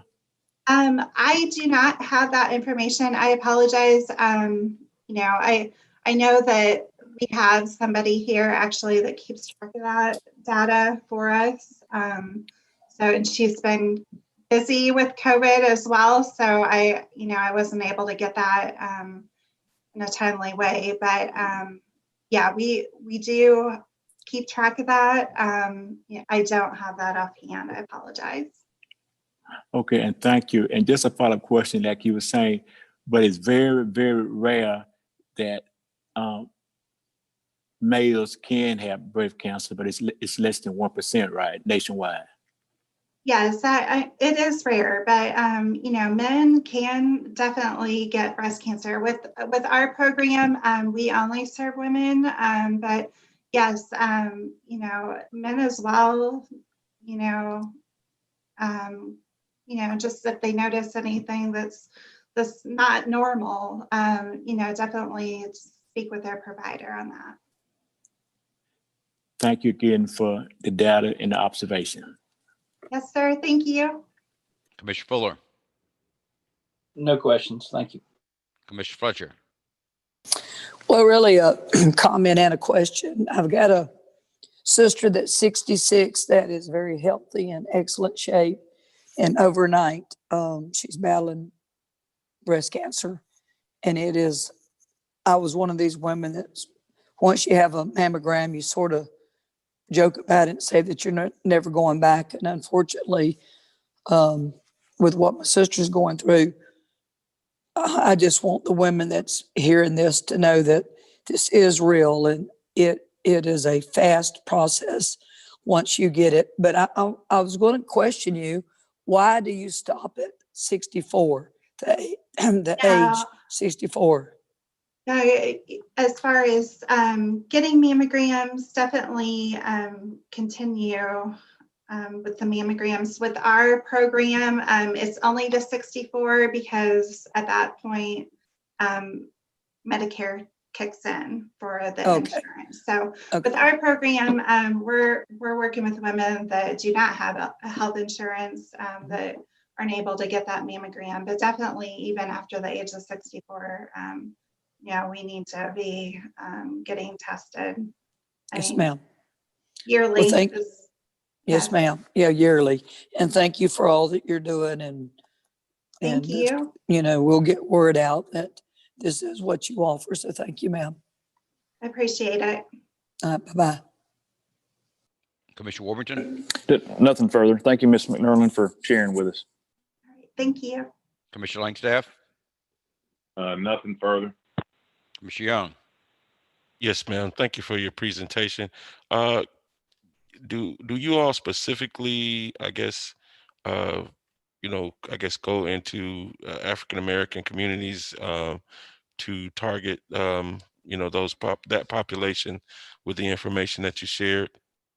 Well, I try to go, through all communities. I know I've been trying to touch base. It's been a little hard. I started my position actually in April during the middle of the pandemic. So I just actually started my position a couple of months ago. We definitely, I've been trying to reach out to the community, churches. I am gonna be speaking at a church next week through Zoom at a women's meeting that I believe is primarily African American church. I can definitely speak to any group of women. Spread the word and let them know that, because I'd love to make sure that women throughout our community know about the program. Okay. I'll get some contact information for you to see if we can set something up. Thank you so much. All right. Thank you. Ms. Mcmurlin, thank you for your presentation. All right. Thank you so much for having me. You have a good day. All right. You too. The next item on the agenda is a recommendation to renew a mutual aid agreement. Chief Scott. Yes, sir. Good morning, Mr. Good Mayor, morning. members of the City Commission, our city manager. I'm before you this morning to bring the statewide mutual aid and assistance agreement before you for future consideration. Pre-existing agreements for mutual aid assistance in emergencies help to ensure the timely provision of mutual aid assistance and reimbursement of costs incurred by those parties who render such assistance. This agreement also provides the framework to support mutual assistance in managing an emergency or disaster occurring within any political subdivision that is a participating party, whether arising from natural disaster, technological hazard, human-caused disaster, civil emergency, community disorders, insurgency, enemy attack, attacks of terrorism, or significant events or homeland security activity. This is a mutual aid assistance that comes before us every 2 years, and it is now time to renew it so that we can move forward for another 2 years. Mayor Pro Tem, any questions? No question. Commissioner Fuller. No questions. Commissioner Fletcher. No questions. Commissioner Warburton. No questions. Commissioner Langstaff. No questions. Commissioner Young. No questions. Again, I was just looking at this. If we had a little more detailed explanation, Chief, this is an agreement between the city of Albany and GEMA. Is that correct? Well, actually, it's an agreement basically with GEMA and all participating municipalities. political subdivisions who would be participating. So anyone who is participating in the statewide mutual aid agreement could obviously request services from us, and we could request services from them. But GEMA is the overseer, the conduit in which all of this occurs. Well, I mean, but the agreement in our package, that is between the city of Albany and GEMA, correct? That's correct, yes. Okay. And so with this, any other signatory of the agreement with GEMA, if we had a flood in Albany, we could call upon people in Rome and McRae or whoever or wherever. Is that correct? Yes, sir. That's correct. And likewise, if there was some disaster in McRae or Rome, they could call upon the city of Albany. Indeed. Yes, sir. Okay. Is there an obligation to send assistance? There is not an obligation. Of course, if we're dealing with a particular emergency ourselves, we would not be obligated to respond. That is taken into consideration when we agree to provide mutual aid and assistance per this agreement. So only if we're able to do it, we will do it. If we have a situation ourselves, then we're not obligated to send anyone. And so they're not obligated to send anyone to us either. So it's a reciprocal relationship. Well, I mean, again, just kind of going back, I believe it would be a little bit, I believe it would be beneficial to have a little more detailed information about it. And I understand this is sort of a routine agreement, and obviously it's beneficial. I mean, the disadvantages would be you'd have decreased manpower, but if there's a provision in there, you don't have to respond if your community has a emergency. That's understandable as well. But with that, Chief, we appreciate your presentation. Yes, sir. Thank you, Mr. Mayor. Thank you. Next, it appears Mr. Forgy. You on line, Mr. Forgy? I'm here. Okay, you got a presentation for us, I hope. Yes, sir. Good morning, everyone. This looks like it'll be my last census update, at least for a little while, unless you call me back about something. There will be information released, but not for some time. So I'll get to that in a minute. But the census officially ended on October 15th. Next slide, please. We were supposed to go through the end of October, but due to a bunch of court wrangling between the Census Bureau and some cities and counties and civil rights organizations, the administration, the Census Bureau, ended up winning, and the counting was shut down on October 16th. But there's still, numbers are still coming in, but at any rate, you can see on this slide, it says as of October 16th. So I believe this is the most up-to-date figures. Our self-response rate for Dougherty County was 60.2%. That is the number or the percentage of people that filled out the census on their own without someone having to knock on their door. Georgia was at 62.8%. And our final response rate in 2010 was a bit higher at 66.5%. Next slide, please. So to get that extra 40%, the Census Bureau sends in enumerators, people who knock on doors, and get the people who didn't answer, respond to their census to answer the door and fill out the form. According to the Census Bureau, this region, and it's not done by county, but this region, which extends from Brunswick all the way up to Columbus, is 99.9% complete. So if we go by their numbers, everybody was counted that didn't fill out their census to begin with. Here you can see some of the census tracts and their final self-response rate. The three that were lagging continued to lag, but they did get their numbers up. And again, according to the Census Bureau, those who didn't fill out their forms were counted. Next slide, please. This slide shows the city commission wards and the percentages by ward. So you can see how you can compare to your neighbor sitting next to you. But overall, we had a pretty good response in the city. Next slide, please. So next week on October 29th, there will be a complete count committee wrap-up meeting. Any of you want to attend, you're welcome to. We will be discussing things that we did, things that worked well, things that we might do next time, because I intend to be here in 10 years.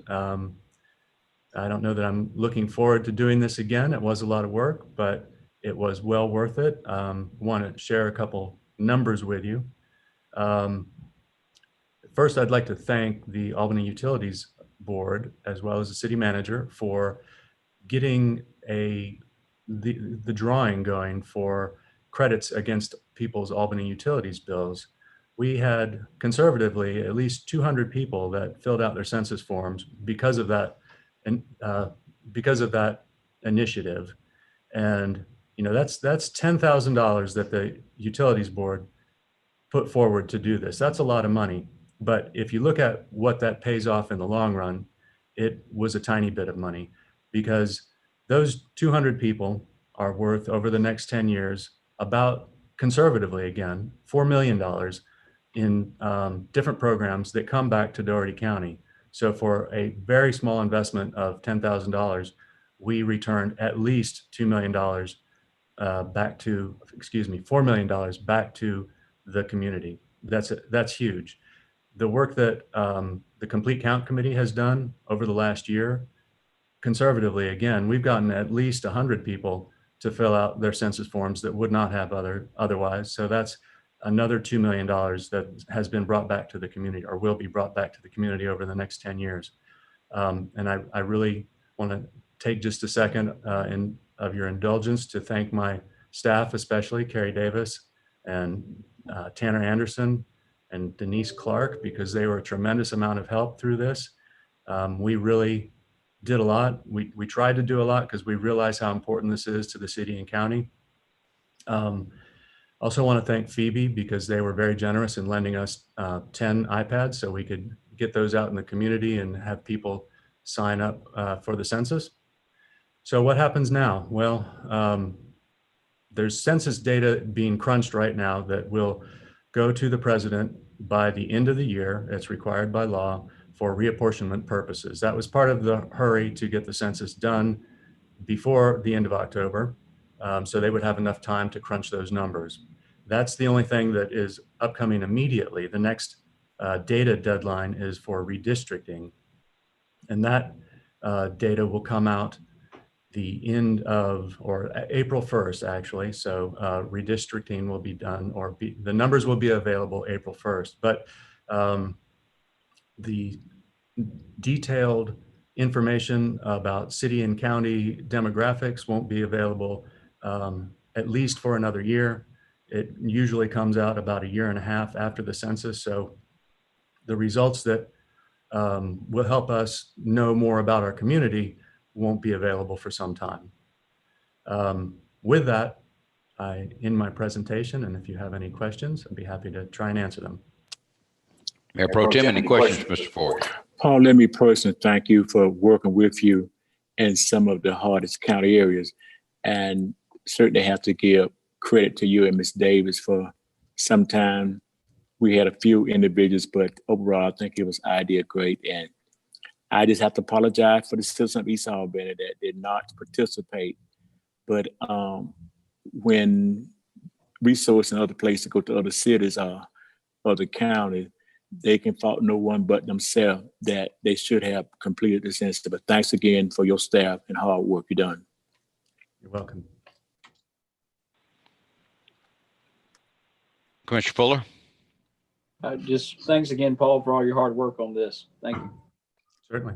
Commissioner Fletcher? Well, I'm going to follow what Commissioner Howard said.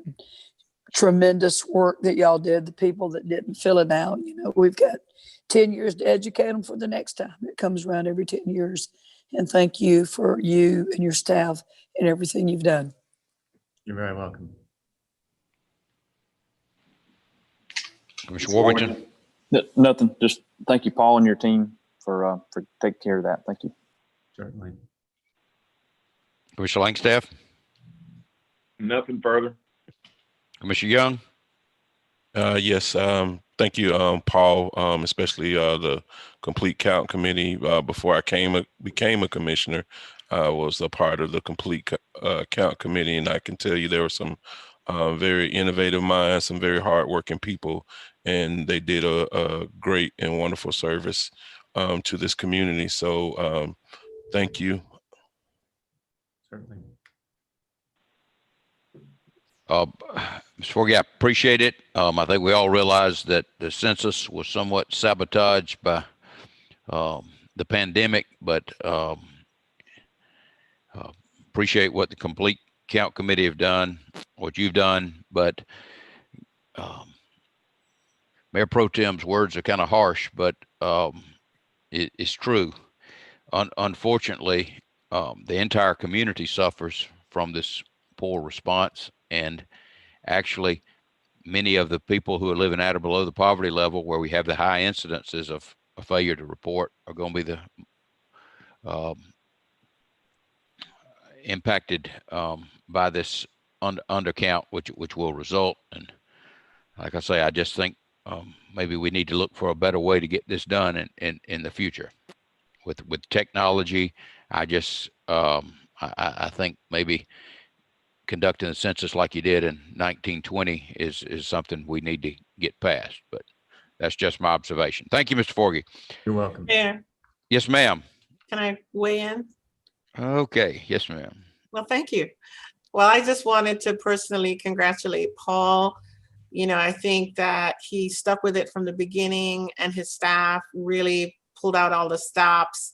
You know, they were really the Energizer Bunny during a very difficult time. So I wanted to publicly thank you, Paul, and congratulate your staff for the heavy lifting that you did in this very difficult time, in addition to everything else you have going on. So thank you so very much. I appreciate you. Well, you're welcome. Thank you. Enjoyed it.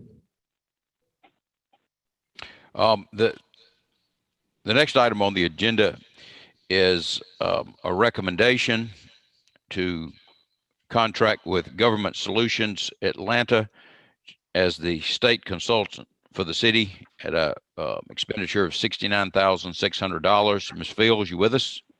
Yes, sir, I am. Good morning. Okay, you have the floor. Thank you. Did I see you yesterday? Yes, how are you feeling, sir? Fine, thank you. RFP number 20-071R was advertised duly in the Albany Herald, the local access channel, city website, and Georgia General Registry.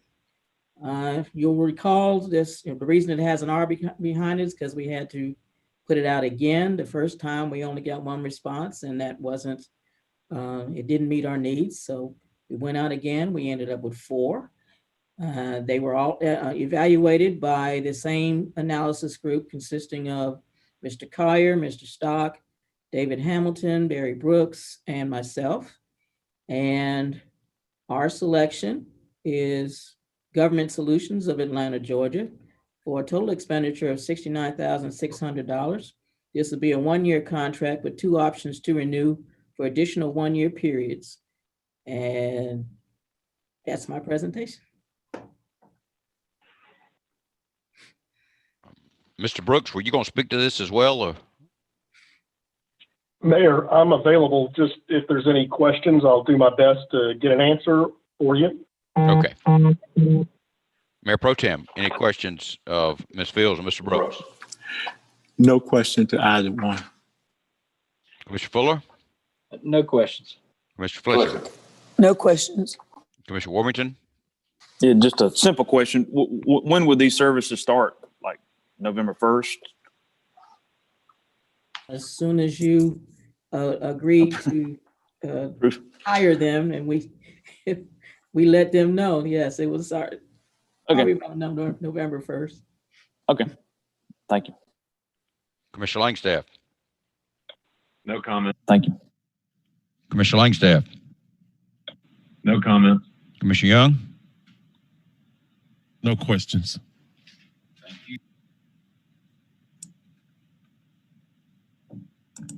Thank you. We'll vote on this next Tuesday. The next item page 46. Got Ms. Fields. It's a proposal to purchase turnout gear. Ms. Fields, you got the floor. Thank you, sir. This bid was advertised in all the usual places. 7 firms were solicited and 3 submitted bids.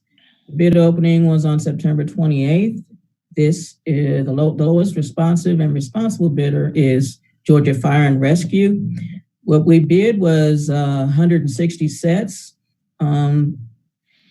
which is why this is it's a firm price 1-year contract for with 2 options to renew for additional 1-year terms, because although we bid for 160,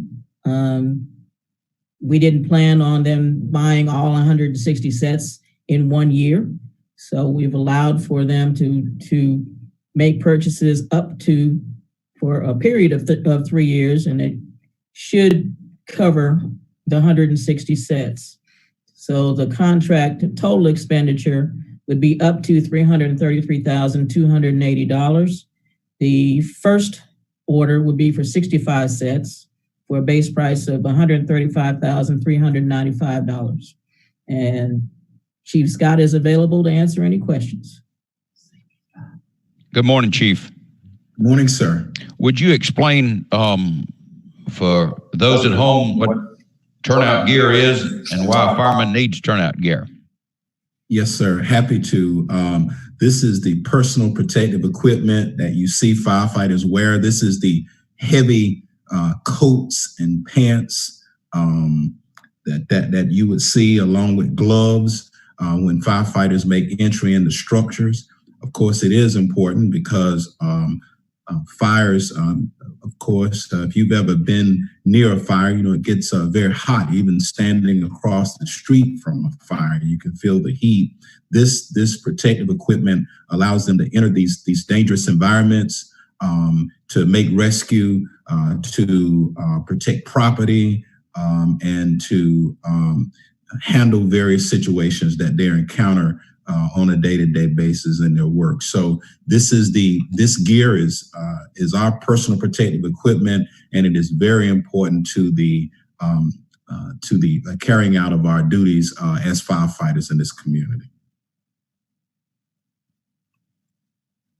Thank you, Chief.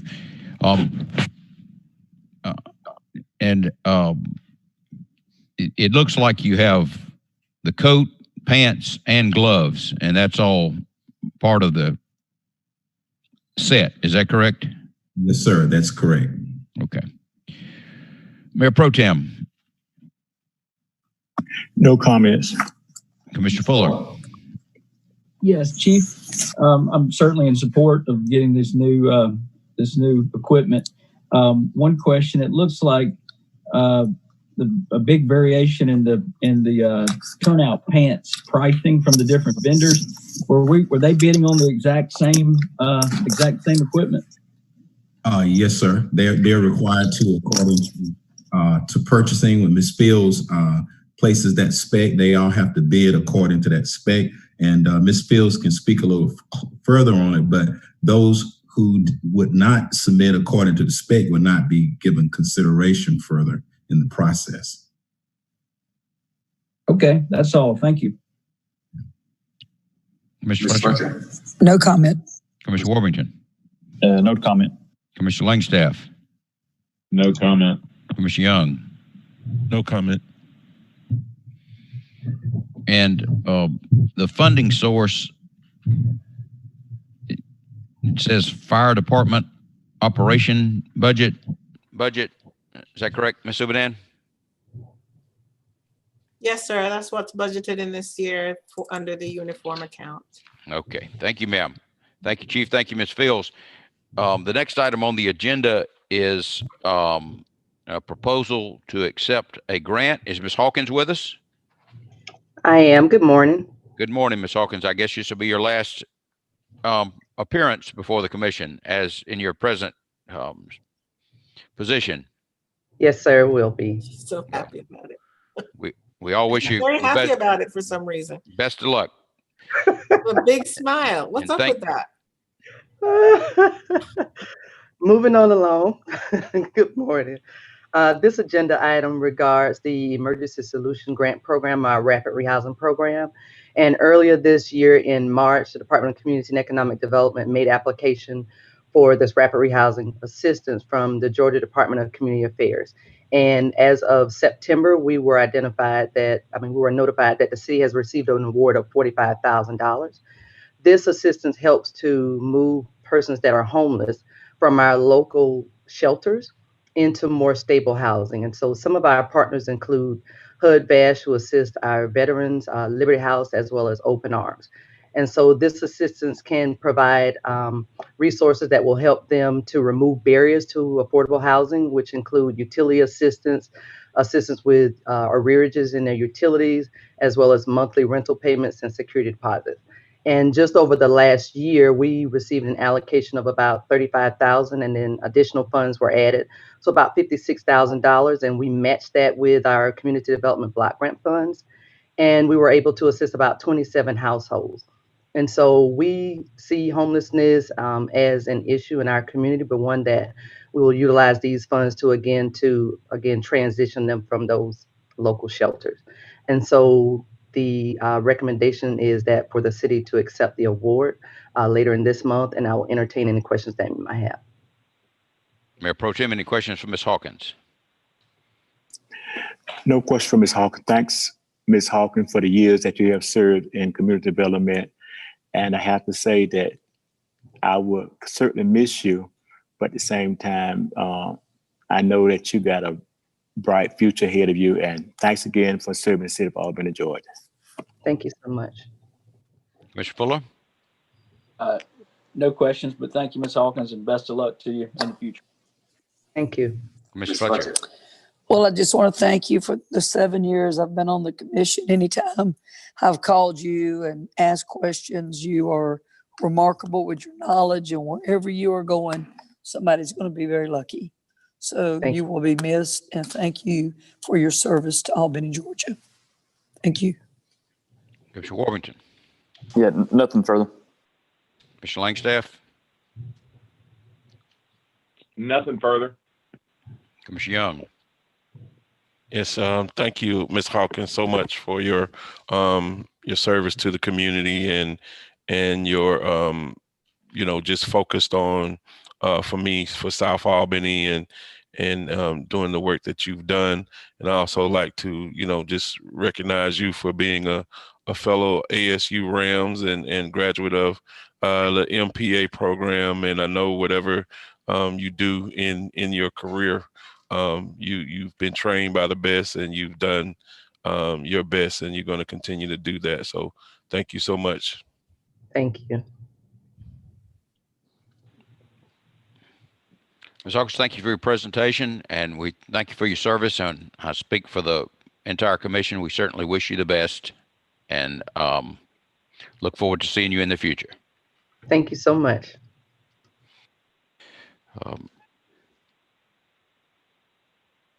Madam City Manager, you have your update, but getting back to this thing I'm kind of fixated on today about the possible disadvantages I could see here. You have to commit staff time to it, and you have a potential of being sanctioned to it, and you have a potential of being sanctioned in the event the funds are not properly accounted for or expended. And that's why I would just ask that we start putting when you want to put negatives, disadvantages, or whatever, just in our presentation. But with that, Ms. Subadan, you have an update?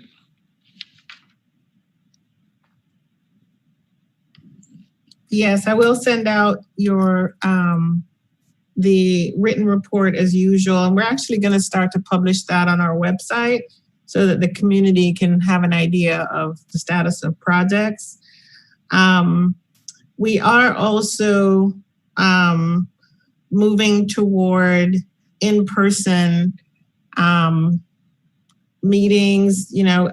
As of last week, before I went on vacation, our numbers were looking really good. And so the second meeting in November, it's my plan that we will be all present in the boardroom unless there's a prevailing reason not to be. I don't really want to bring all directors back to the meeting, so we're trying to work that part out. But as those who have presentations will be available for you. On the 17th, though, we do expect to have a zoning hearing that will be in person. So we will try to manage that process very carefully. And we will get the word out that individuals can obviously sign up in advance to be in person. If they have a restriction and they don't want to be in person, we will make it available for them to call in if they notify us in advance.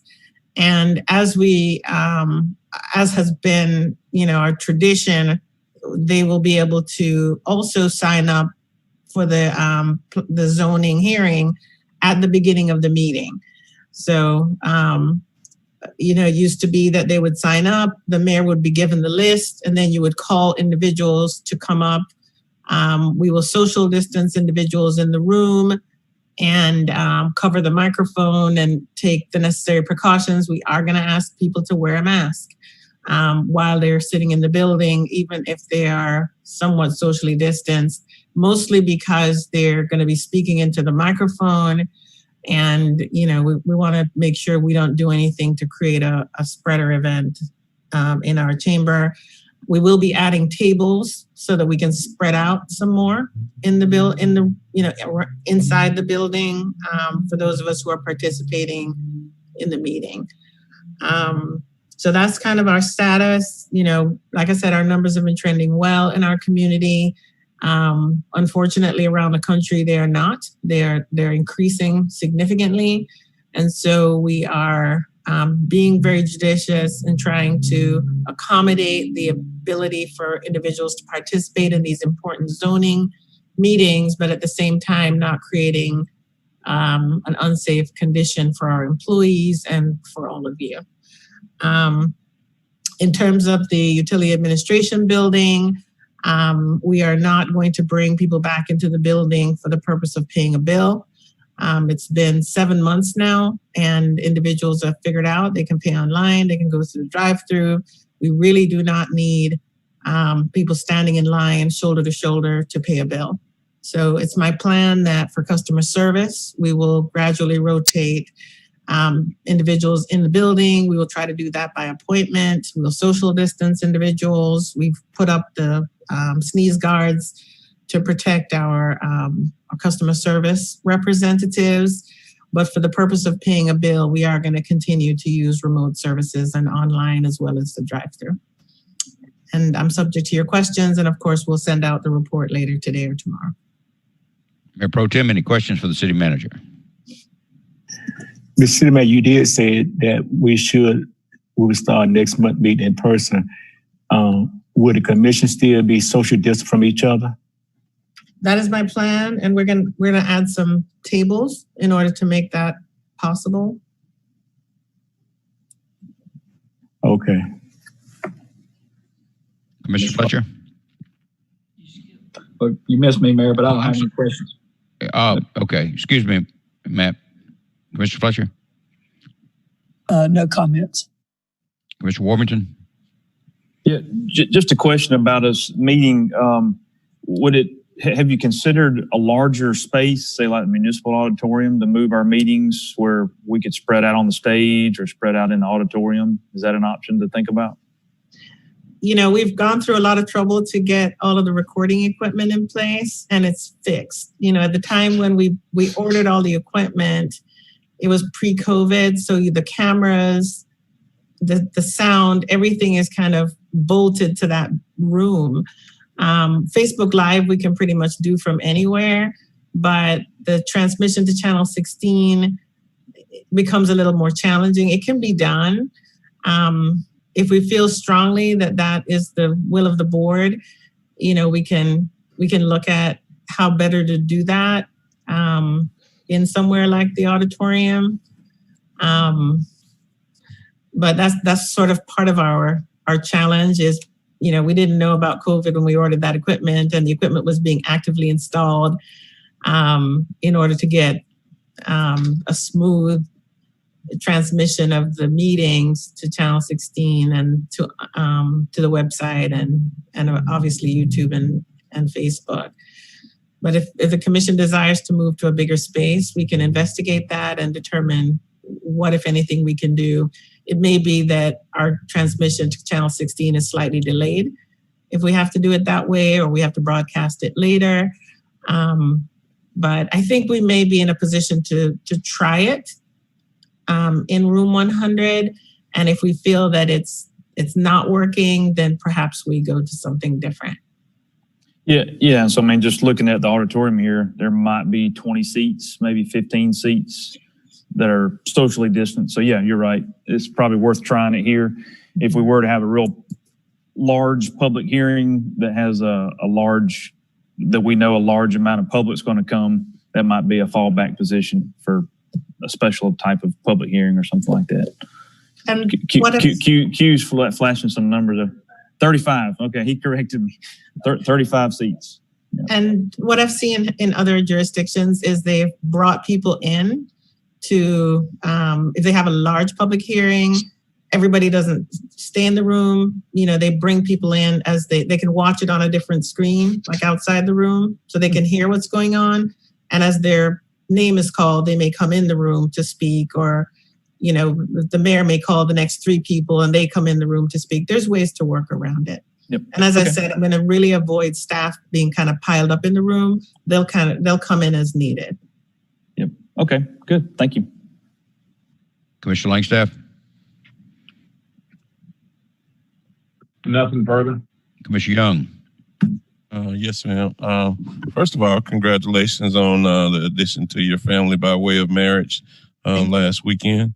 I did want to ask about the gyms and when we could see, I guess, a return to operation. There's been quite a concern that the gyms not being open is kind of creating a situation with our young people not having activities to kind of keep them off the streets, causing problems.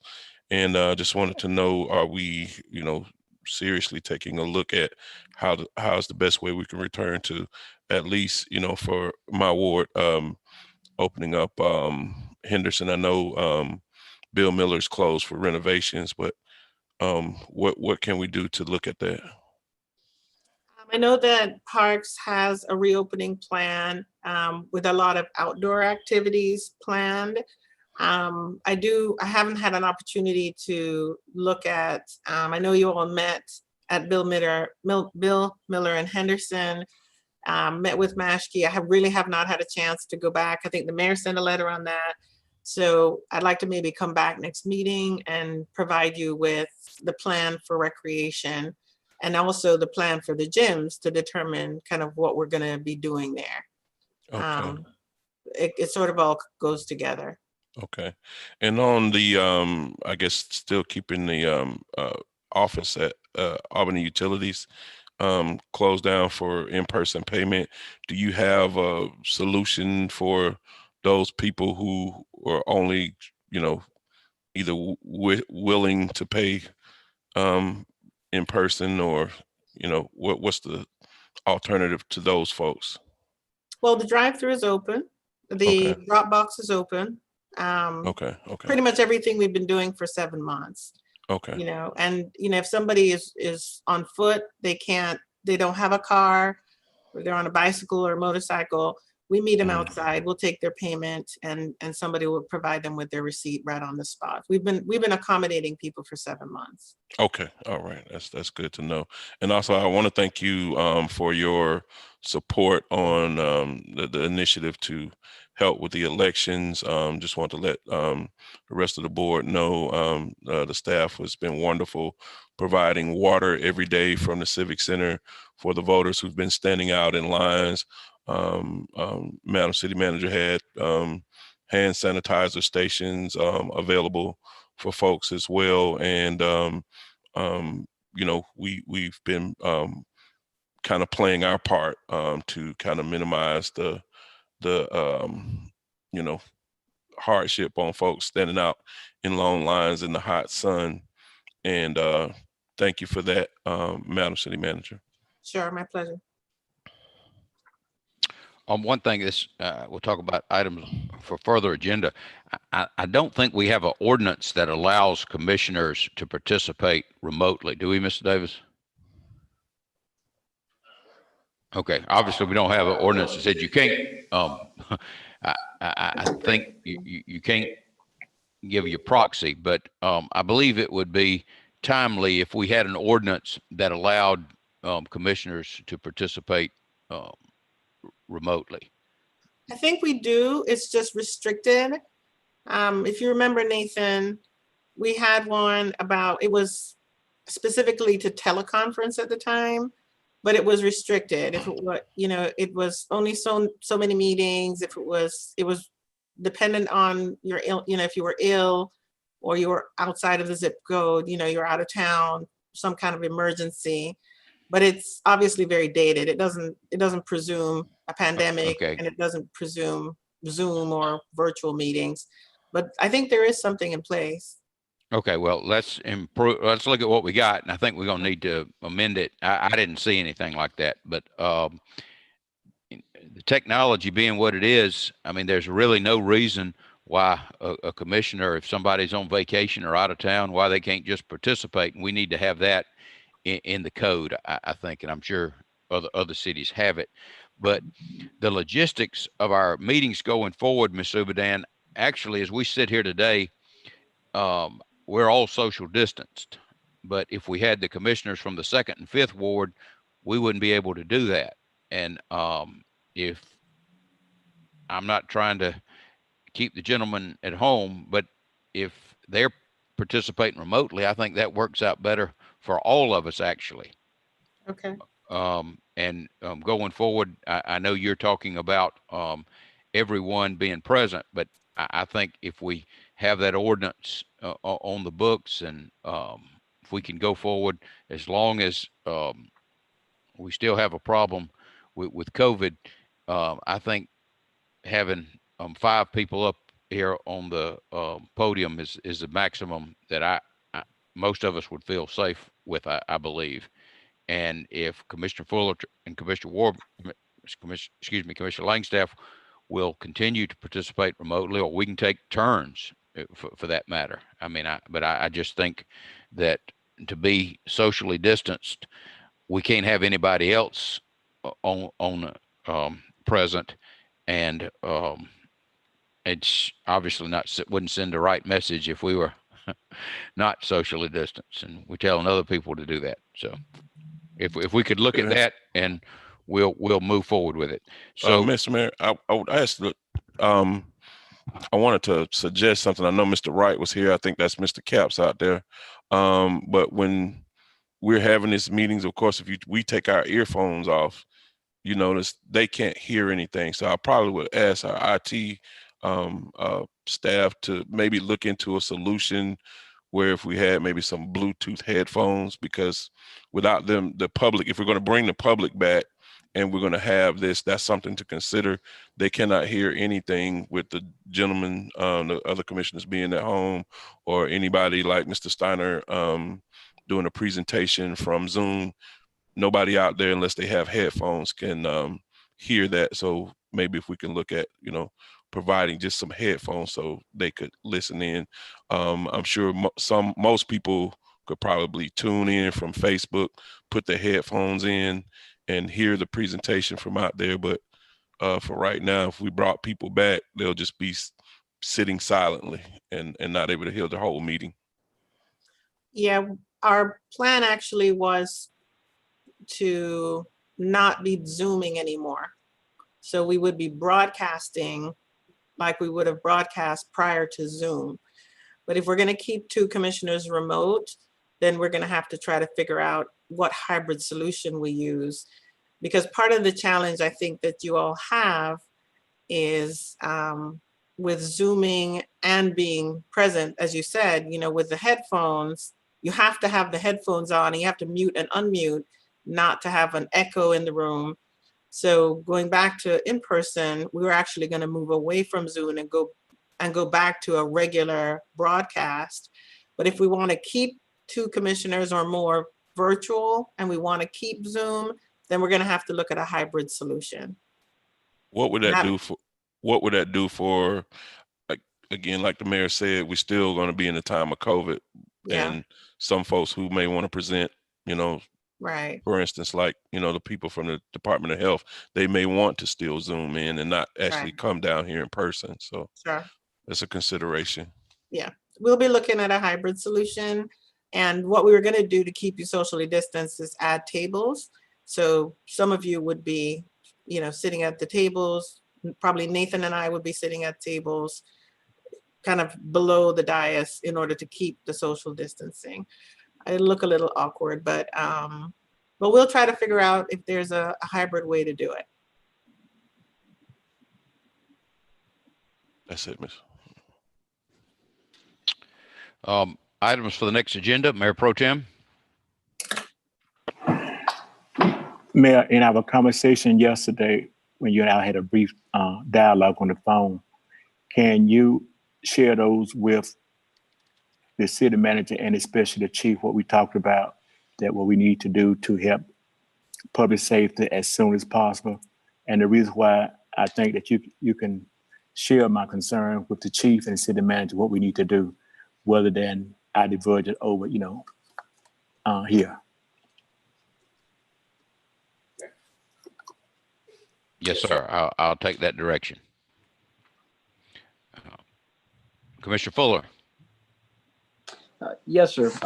At our next work session in November, I would like for us to look at our ordinance on traffic calming devices. I know in Ward 2, we've had several instances where we have passed, where we've had citizens inquire about the speeding in their neighborhood, and we've had the speed tested and it qualified as far as the people speeding through the neighborhood, and then they were not able to obtain the petitions, enough names for on the petition to be able to get those speed devices put in. And that being the biggest issue has been that a lot of the residents were actually renters and not homeowners. So I would like for us to look at that ordinance and see about changing where renters, again, we might need to look at, having some proof that renter is a residence there, but that renters would also be allowed to participate in the petition for getting speed calming devices in their neighborhood. Thank you, Commissioner Fuller. If I just take a issue here, Mr. Davis, is that in the ordinance or is that a policy? Is that in the ordinance or? I'd have to double check. I'm not sure. We can look into that. Yes, sir. Yeah, I will. Thank you. I think the policy was adopted by ordinance, but Okay. it is something the board adopted. Okay, well. Thank you. Point well taken, and we need to look at that, and we'll get that together for you, Commissioner Fuller. Thank you. Commissioner Fletcher?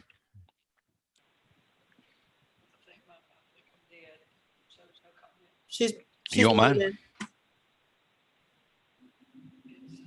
You don't mind? Oh, there you go. I'll follow Mayor. I am going to go on the back of what Commissioner Fuller just said, especially Chief personally has put a device over off of Hilltop. It's the avenues. These people don't even stop at stop signs anymore. You just watch them. They simply don't stop. And I don't know what the solution is. And I've had people to do, what we were told the process is go through the engineering, do this, do that, and we're just getting nowhere with it. And I'd like to see what we can do a better job, because the speeding and not stopping at these stop signs, or somebody's going to get killed. So I piggyback on that. Thank you, sir. Commissioner Warburton. Yeah, this is kind of a new agenda, if not a new item. I was able to tag along with the mayor and Commissioner Fletcher yesterday to Carver Park with our recreation consultant. And we learned there's a building on the property that is vacant. The city owns. It was a kind of a discovery, I guess, for those of us that were walking around. So I would like to suggest that we move forward with demolition of the building. It honestly is not inhabitable. There's mold inside. I believe the mayor's gotten poison ivy from all the poison ivy and vines growing on it. I mean, honestly, I'm embarrassed the city owns this building and for what we're trying to do at Carter Park. And I believe Mr. Davis has verified, I guess somebody, a local group had a lease on it and it's no longer, and we had to get tools to cut the chain. And it was just, the point being, I believe we need to move forward demolition. Was that the old Lee Library? Was that the old Lee Library? I don't know what. It is. On the backside. Yeah. So with the recreation master plan, that building itself inhibits kind of visualizing what could or couldn't be done there with a new building that could be located facing that street. And it was a big distraction, even with our walking around yesterday. I think we spent more time at the vacant building than we did on the whole property. So anyway, just want to bring that up. I don't know if that fall, it's not technically a code enforcement deal, but certainly I believe it needs to happen. I would like to see it happen as we consider the master plan, because when the master plan is in front of us, it would allow us to really visualize what we could or couldn't do at that property. So. All right, we'll get a price on it and start the process. Okay. Commissioner Langstaff? Nothing from me. Commissioner Young? Yes, sir. On that same note, we're talking about recreation. As everybody knows, me and the mayor did go take a look at the gyms at Bill Miller and Henderson. And, my comment to him and the staff were that I hope that while we're looking at all these buildings and the renovations, that we're also looking at programming for the recreation department. I think that's something that I'm hearing for me, and it may just be my perception. I'm hearing too little discussion on. We can build all the buildings we want. We had these buildings were operational at one point in time, but I think right now the failure as far as the community is concerned, it has more to do with the programming and how best those are done and marketed and those type things. And I know we talked about it a little bit before COVID, and I'm hoping from city staff and particularly the recreation department that we're going to sit down and kind of map how this programming is to look, just like we're mapping out new facilities. And that's what I have on recreation. And what I do want to do also to speak to is I think some of you may be aware of the situation we've had in the last week or so with early voting downtown at the Candy Room, and some of the things that have been coming out in the news and on social media. What I would like to inform my colleagues and other city staff is the realization for me in this situation. Most of you know I'm one of the cohorts for Black Voters Matter. Most of you saw me in the Black Voters Matter van at our retreat. And I guess, most of you know me and understand what I'm about. But it gets a little bit more serious when you see a logo on a t-shirt or a logo on a van and you think something else. We had a situation from my standpoint where an individual took an event, took a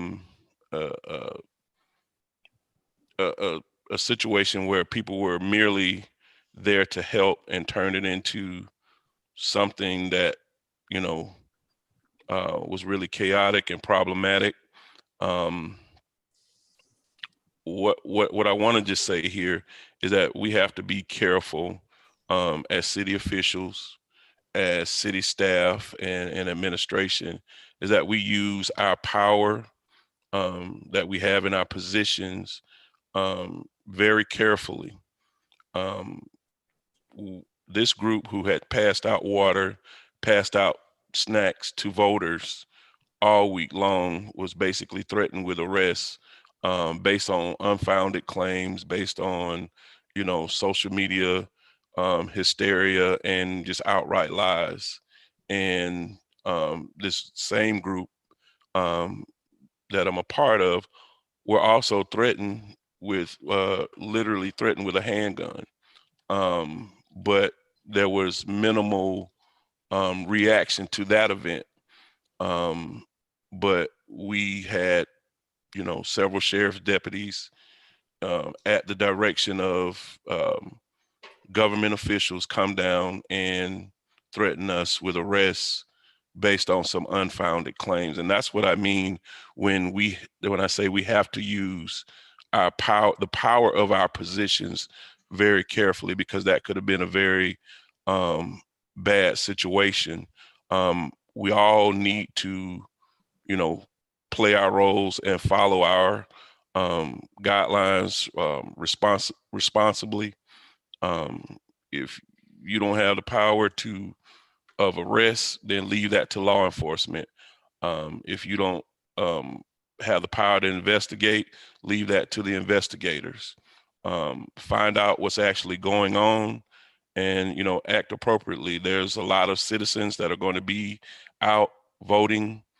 We know this is a tense time with this particular election.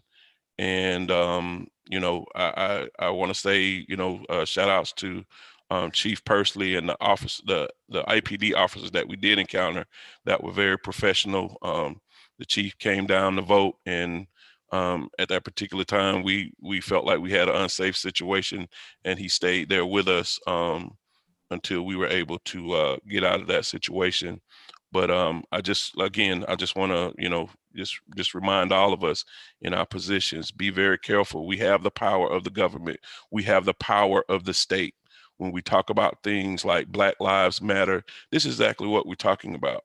We're talking about the power of the state used on citizens, used on people of color, Black folks, which more times than not, we've seen can have a very dangerous and negative effect if we don't use it properly.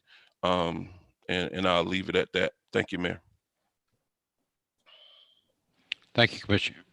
I just want to say that visiting the parks, I feel some positive things are coming.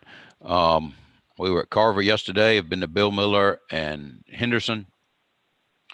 The facilities, I believe, have outlived their useful lives, and we clearly recognize that recreation is something I think the city's been deficient in for some time, and the recommendations Commissioner Young has made about programming, I believe, is a happy problem, because we're moving forward and we're making decisions. So something is happening, and I want to say I'm excited about it and commend those members of staff who are involved. But with that, we'll stand adjourned, and we'll see you next Tuesday. Bye, everybody.